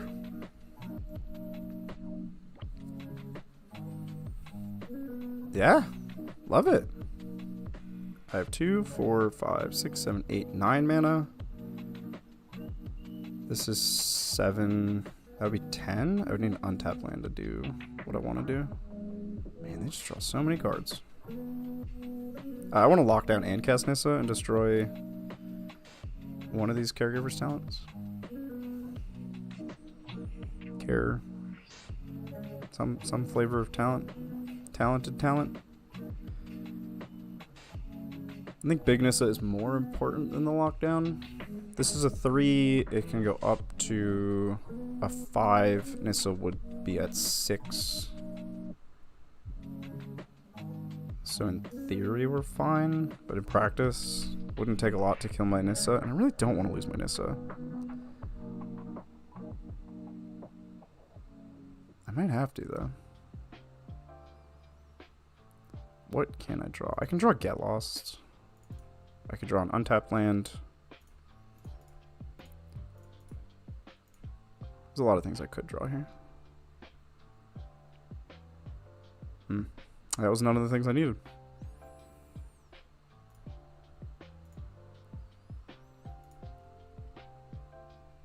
Blow up a talent. Try to slow down all this card draw.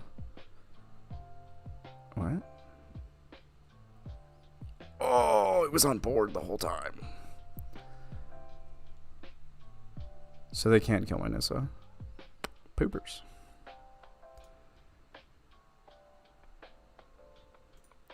Not good enough. Oh, this game just got real hard. Okay. I have newfound respect for this token stack. It's doing powerful things.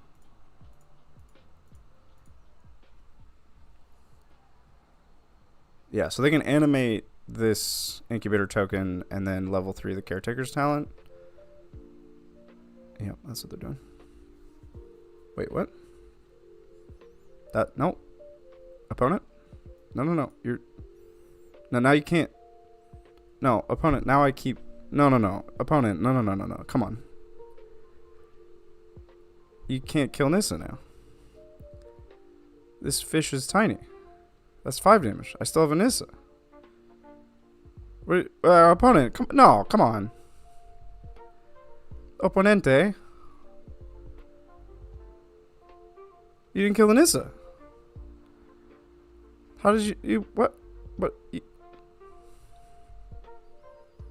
Torch the tower. Okay.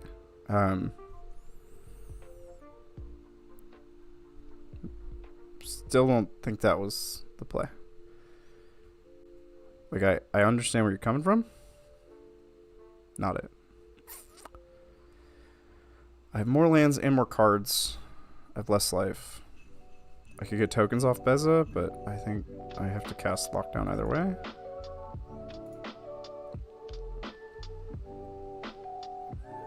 New Beanstalk. 1, 2, 3, 4, 5. Counting would have been a lot better than blindly playing cards this turn. Yeah, casting Herd Migration off the back of that would have been nice, but... can I get to less cards than that? Yes. Not good enough. Beza.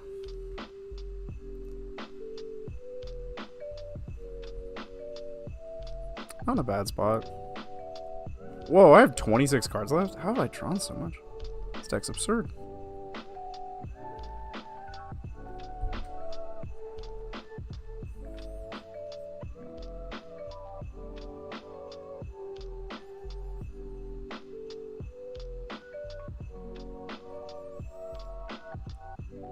I still have one more Nissa in the deck.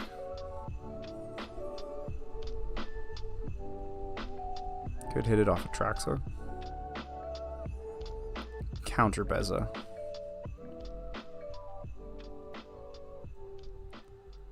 So many cards. Nope.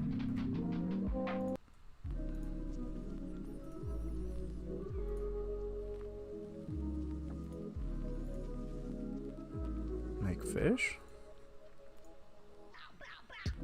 Why? Why make fish? Copy fish? Huh? You have 8 cards in hand. Why are you just making fish? Can anybody explain this to me?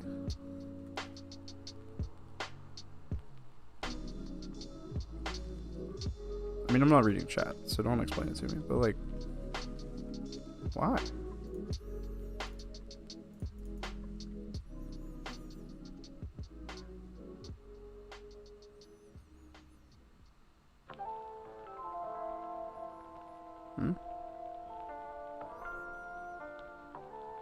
Oh, Get Lost is a good draw.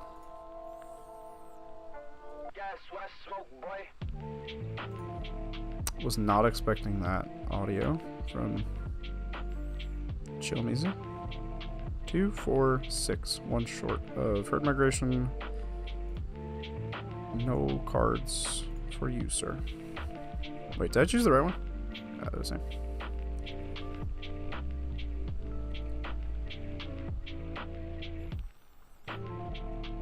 So we have 2 sweepers, a Traxa, and 2 Herd Migrations in hand. I think we're in a decent position.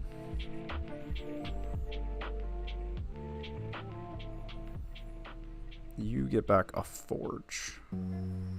It's not my ideal scenario, but it's fine. Don't judge me unless you have looked through my eyes, experienced what I have, and cried as many tears. We really want to get to it, Nissa.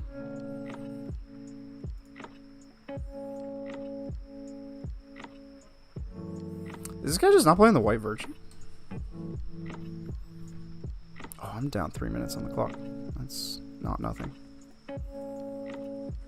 Start playing faster.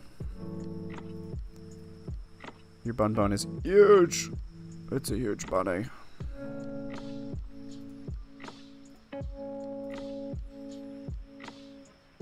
I block.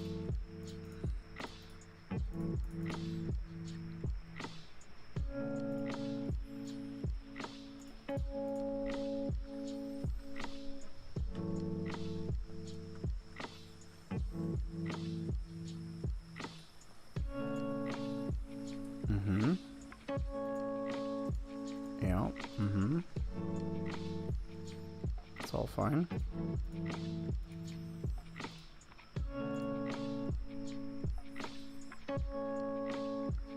I need to Atraxa into Nissa.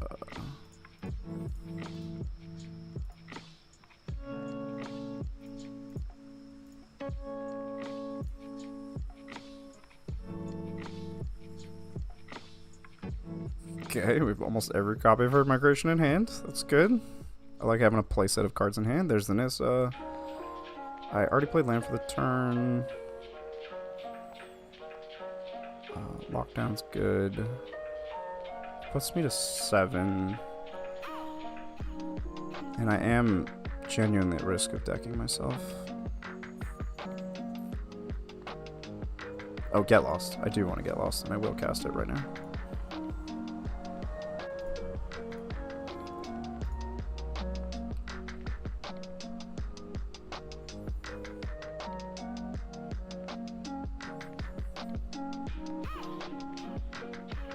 This shrinks their creatures, lets me attack their Planeswalker with my Phyrexian.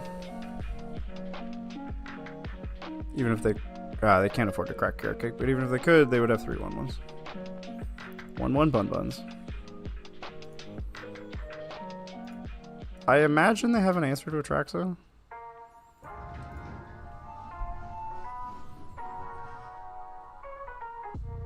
They just have so many cards. Bun Bun destroyed. This song's cool.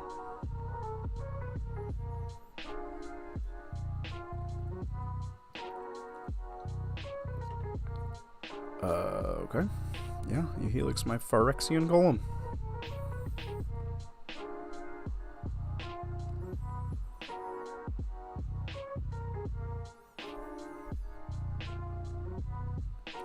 Replacement Caretaker's Talent? Yep.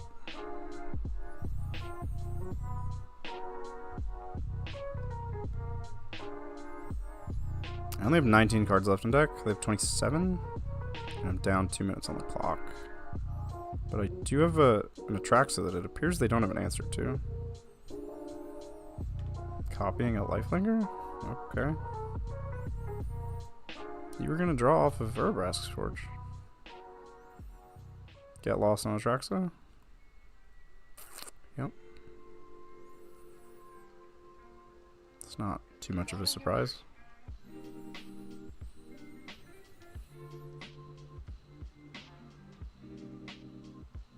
Ideally, I get Leyline Binding here.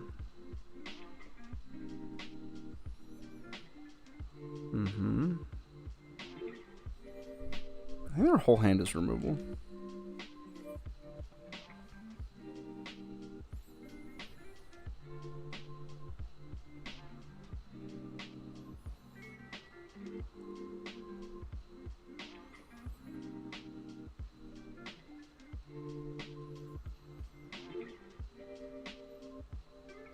Oh man. 2, 4, 7, 8, 9, 10, 11, 12, 13 mana. Atraxa for 7 leaves me 6 to cast Nissa.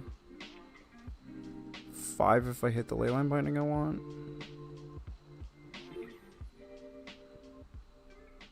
I don't love it. Do you suppose I could have a few words? They can't afford to pop Carrot Cake, so I have to think about that.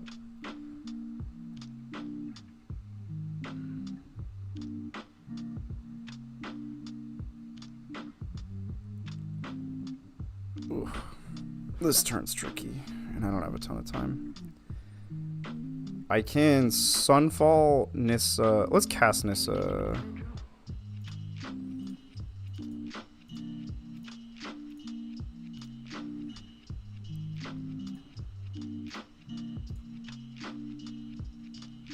See if I draw land. I do. That means I can get away with a lot this turn. So I'm gonna blow up the Forge, Sunfall, and then I have enough to animate the Sunfall to block for Nissa. Tricky turn. They'll pop Carrot Cake, which is fine. I can block with the token. As long as I keep this Nissa around, I can remove all their value engines. Caretaker's Talent's next. Probably cast Herd Migration into Elspeth. She can give stuff flying. So I temporarily lock down and then That is a 3/3 I can just trade. Whew. Okay, a lot to think about here. Grindy matchup.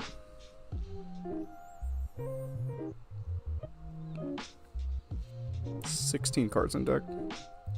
After really started applying pressure, they have 31 life. Ah!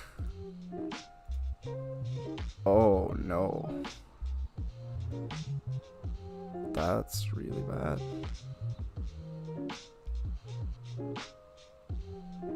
Uh-huh.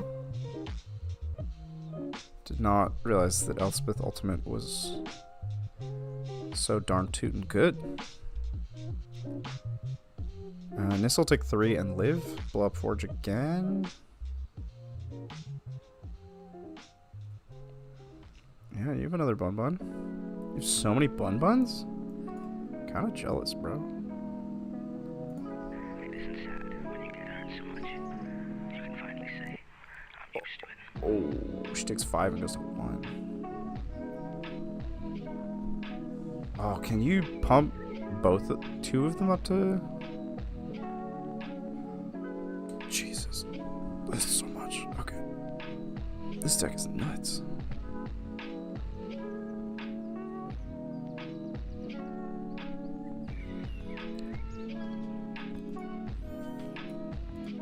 I'm so into this deck. This tokens deck. The value is just off the charts.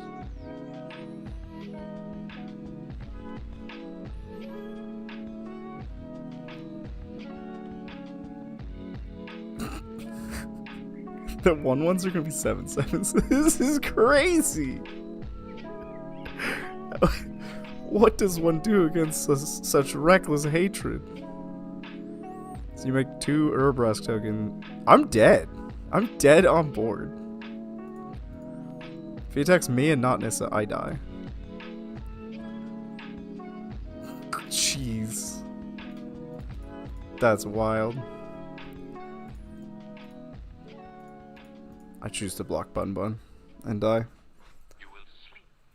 Well, that was impressive. I think that was very cool to play against. Lockdown in. Sunfall is too slow.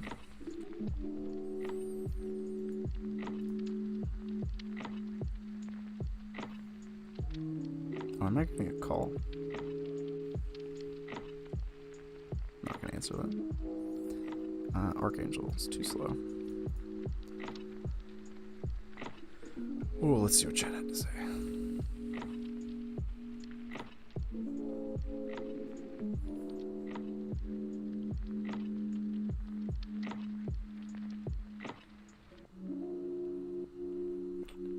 Nothing to say about the game. It's probably y'all trying not to give play advice, but dang, was that a cool game.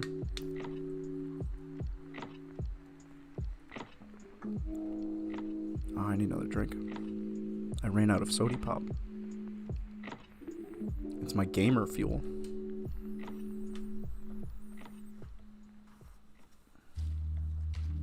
I'm gonna make you take that chance.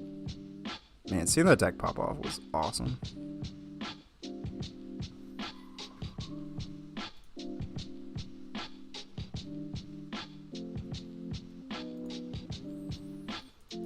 Look, I don't want your play advice, but I think your sweet sideboard tech is this Obstinate Baloth. Just putting 2 copies in and boarding out my entire deck. Just 2 Obstinate Baloths against the bunnies. And I'm here for it. Archangel of Wrath hits Planeswalkers is a thing to say. If your sideboard line involved Stonebrain, I think it is too slow. Stonebrain the Urbrask's Forge is like it's a good play. If you can get there before they have forges. If they already have a forge going, you can't really spend 4 mana. I have no Rampus Bampus. But I have a Leyline Binding and a Nissa. And these lands cast that Leyline Binding. And I'll just draw the pile of food. I've never not drawn a pile of food in my life. Is it on top? No. Sucks to bin it, but I already have 2.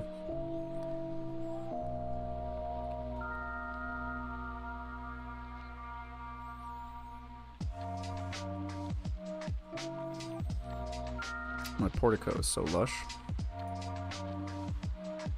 I don't like keeping that on top, but I will.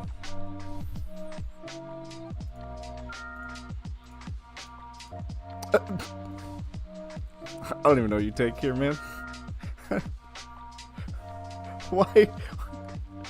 Look, this is an open deck list format. I could have looked at your deck and seen that you're playing black, but it would not have changed any of my decisions. If you play Urabrask Forge on turn 3, I swear, I'm gonna lose it, dude. Nope, here it comes. Oh, this deck's driving me crazy.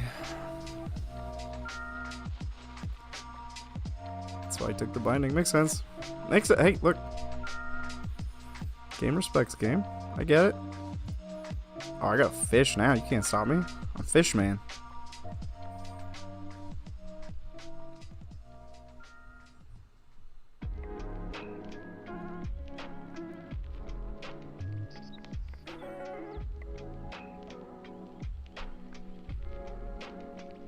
Is it possible to beat this deck? Is this deck beatable? You take Nissa. Yeah, I've been thoroughly walloped. This is brutal. Before today, I had not even seen the Boros iteration of this deck, but a Mardu version is just blowing my mind right now.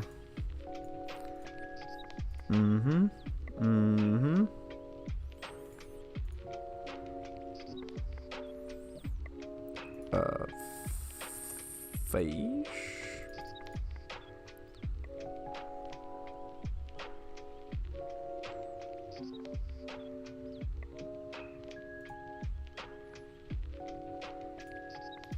Oh, I'm turning off your forge, bud.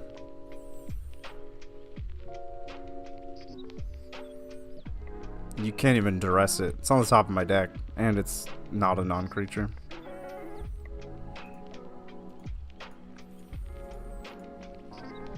I'm gonna turn off your forge, and then you're just gonna shoot my fish. What does this stupid thing do? Okay, nothing.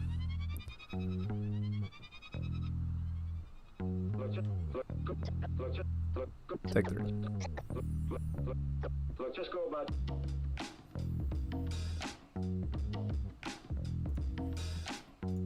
No more fish.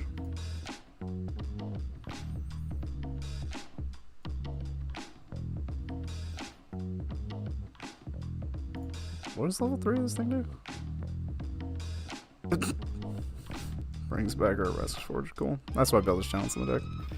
I understand. I've evolved to understanding. Opponent doing nothing. 3 cards in hand is very beatable. Make fish. Presumably go to combat.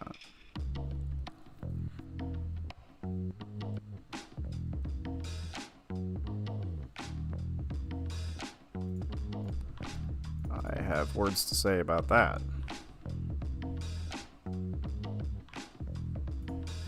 Your forge. Turn it off. Shut it down. Urabrask, go home. We have no idea what you look like. But stop forging things.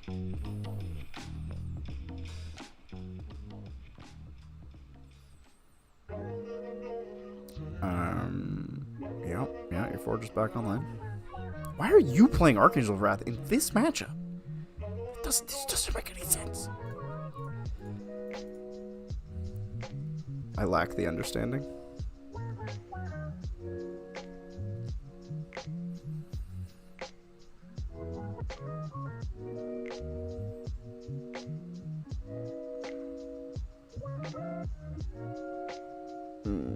Okay. More coffee.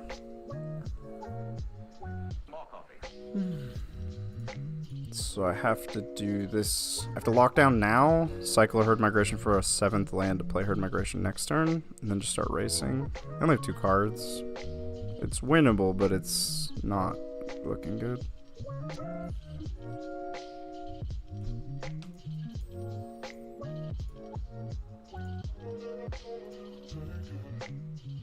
What is Phyrexian Metamorph?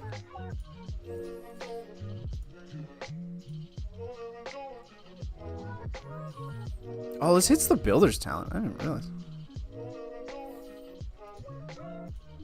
Forge happens. Take 4. Go to 7. Yep. I feel. Oh, 2 cards. What is this deck? Man, I'm looking at Decklist after this. This deck is crazy. I'm missing red.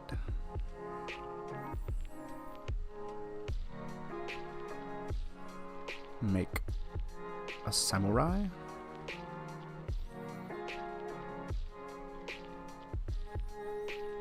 Oh, now I draw in.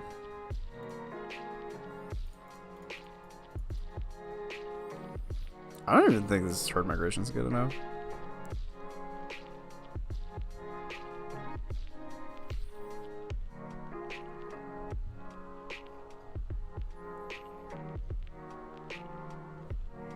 Like, if I don't have an answer to forge, I just lose. Okay. Yeah. Take 5, go to 5.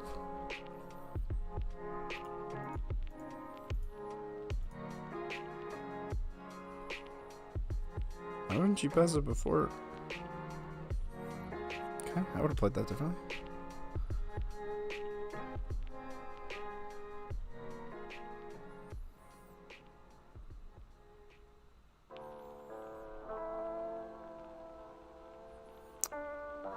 The go to 1 line is a lot less compelling now that they have a blocker. Yes, West Smoke, boy.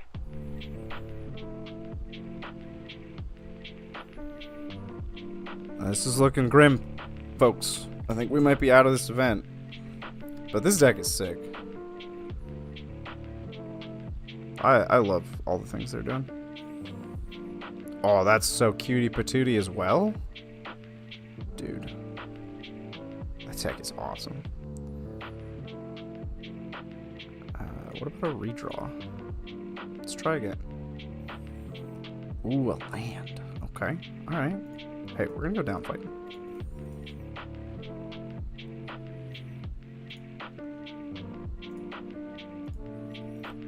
Woof. 2-0'd. Dude, that was awesome. How do I message this person? Yeah.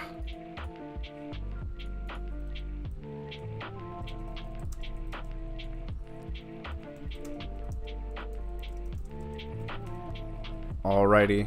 Back to my face. I'm gonna report our findings. Dude. Dude, what a cool deck. There's no round 4 results thread. Oh, there is. Yeah. Oh, he reported already. I don't need to do anything. Sick. Dude. I had a blast today. I hope you guys did too. Wait, what time is it? Should we just... Nah, Adrian and Brian are streaming. I shouldn't hog the airwaves. I was thinking about doing just a vintage cube draft with you folks, but I should get lunch. I ate 1 Pop-Tart, and that was it. Before we head out, what do you guys think? How was that? Was that fun? Playing a little match? Or a tournament? Playing a little tournament? Yep, I got like 5 hours of sleep. Was that fun? Was that cool? Seeing all those decks people played? I thought it was cool. I enjoyed all the decks that we played against. I thought that last Jund list. Let me see if I can pull up that Jund list. We could look at that together before before we head out. How am I even... What was that person's? What just happened? Their name was... I have to find my opponent's name. It was... Y something. Yeoman 5. Alright, we got it. Here we go. Yup, take me to Moxfield. Oh, and then I get to type this one letter at a time? I think I want to type this one letter at a time on stream. I think that's content. Ugh. Okay, alright, here we go. You ready? You like my background? We can get rid of this thing. Alright. Moxfield.com / Hold on. Hold on, we gotta type this one letter at a time. This is important. No, let me see the letters. Why? Okay, there we go. Alright, okay. Alright, one letter at a time. This is content. Yeah, I can't see that. Huh.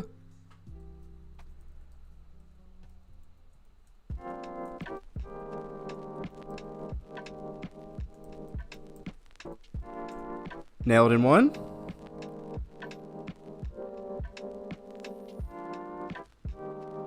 Nailed in one.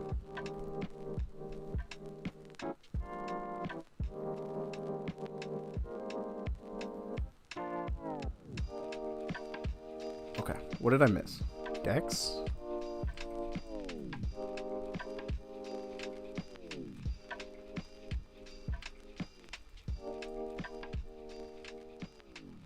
This might be a 0.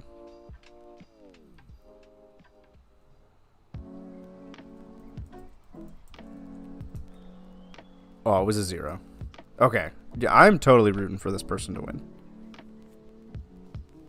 So in the main deck, they have 4 Forge, Builder's Talent, Caretaker's Talent. You have 2 Archangel Elspeths. What is the Archangel Wrath in the deck for? Is this for Gruul? This is main deck against Gruul? You've Get Lost against Innkeeper's Talent. Because I'm thinking, like, this deck's worst matchup has to be Gruul. That's why their main boarded so heavily against it. They have Archangel Wrath and Torch the Tower and Lightning Helix. All for Gruul. All 3 of those cards have to be entirely for Gruul. And then I'm thinking their other bad matchup has to be Golgari. Because just thinking about what this deck does, Innkeeper's Talent Vraska just kills you on turn 6. And I don't think this deck can win before turn 6 against Golgari. Torch the Tower has mad synergy with Carrot Cake, but it doesn't go face. Like, it is cool synergy. You can sack the Carrot Cake to make another token and deal more damage.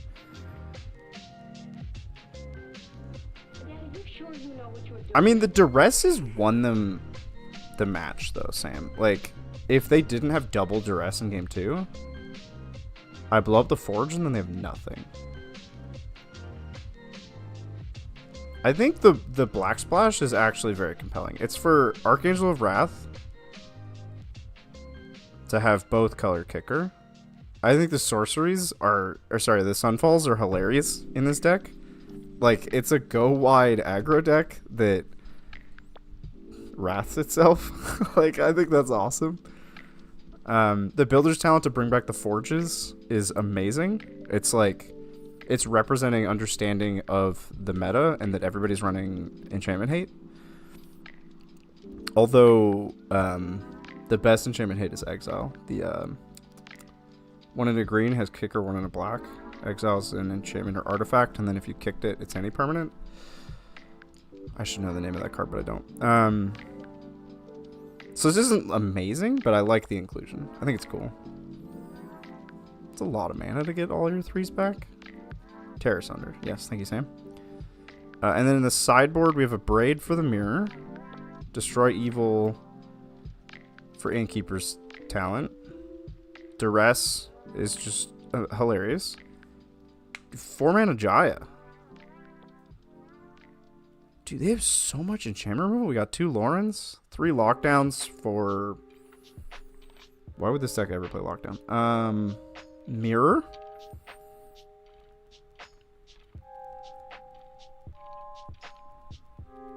I don't know what the lockdowns are for. And the Eternal Wanderer was also strange to me. I don't know. A lot of this deck build I don't understand. But it's sick. Like, this deck is just amazing. It's just Urbresk's Forge Control. Yeah, that's a good point. Anti-Kythera has it. They nailed it. It's just Urbresk's Forge Control. And you, like, masquerade as the tokens deck.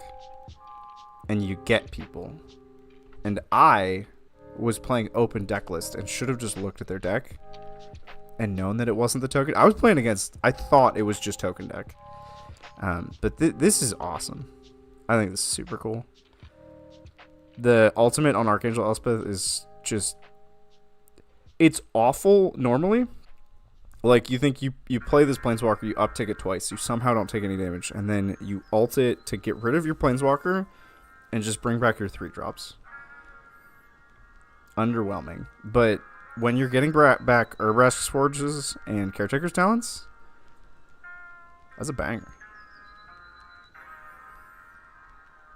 Yeah, so Nick, Stonebridge the Forge was like something I was thinking about, but as we saw in game 2, they just resolve it on turn 3. You can't possibly pop a Forge before they resolve a Forge. Sorry, you can't pop a Stonebrain before they resolve a Forge.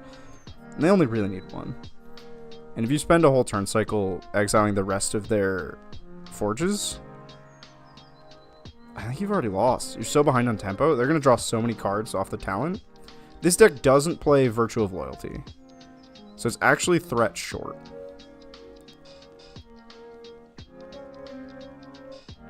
Yeah, if I am able to remove the first one, and get the time to breathe to cast a Stonebrain and exile the rest, I think that's pretty hot. I don't know how often that comes up. Like, when you draw a Stonebrain after they already have 2 Forges in play, that's just a dead draw. And I don't think you can afford to get a dead draw. There's no Virtue Persistence in the sideboard either. They're playing no Virtues.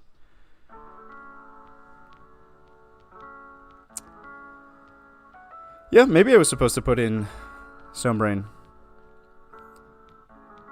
I'm always afraid to board in Stonebrain in matchups where you are drowning. Like, where you just can't keep up on the board. And I, not looking at their deck list, didn't realize that it's more of a slow control deck than the... Because the Virtue Persistence decks, the traditional white tokens or white-red tokens splashing for Urbresk's Forge, are much more aggressive than this deck actually ends up being. God, this was so cool to play against, though. I want to play some with this. Anyway, that was awesome. I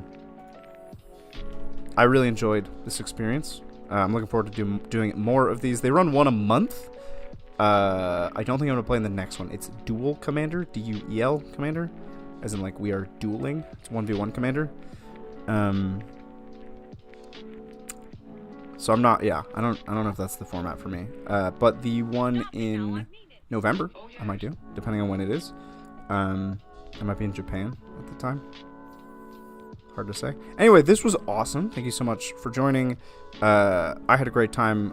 Adrian and I still haven't worked out a day that we're going to do these regular streams. I think probably Friday, maybe? Probably maybe Fridays. We'll keep you posted. We'll make community posts on the channel. Be sure to be subbed and click the bell and click every button on your screen. Like I say every time. Click all the buttons. On F&M. Yeah, that's one of the tensions of Magic content creation. Is people go sometimes to a real place to play Magic in a real place on Fridays. But then all of the incentives to do content are also on Fridays. So it's like, what do you want from me? I'm sorry, Nick. We'll find something that works out. We're going to make it happen. Adrian doesn't love the idea of Sundays because it's the one day he doesn't have to work. And this would be more work on a Sunday. So, we'll figure something out. thank you so much, everybody, for hanging out and chatting with me. It was a blast. Look forward to doing more of these. Enjoy your weekend, and we'll catch you next time on the tabletop. Bye.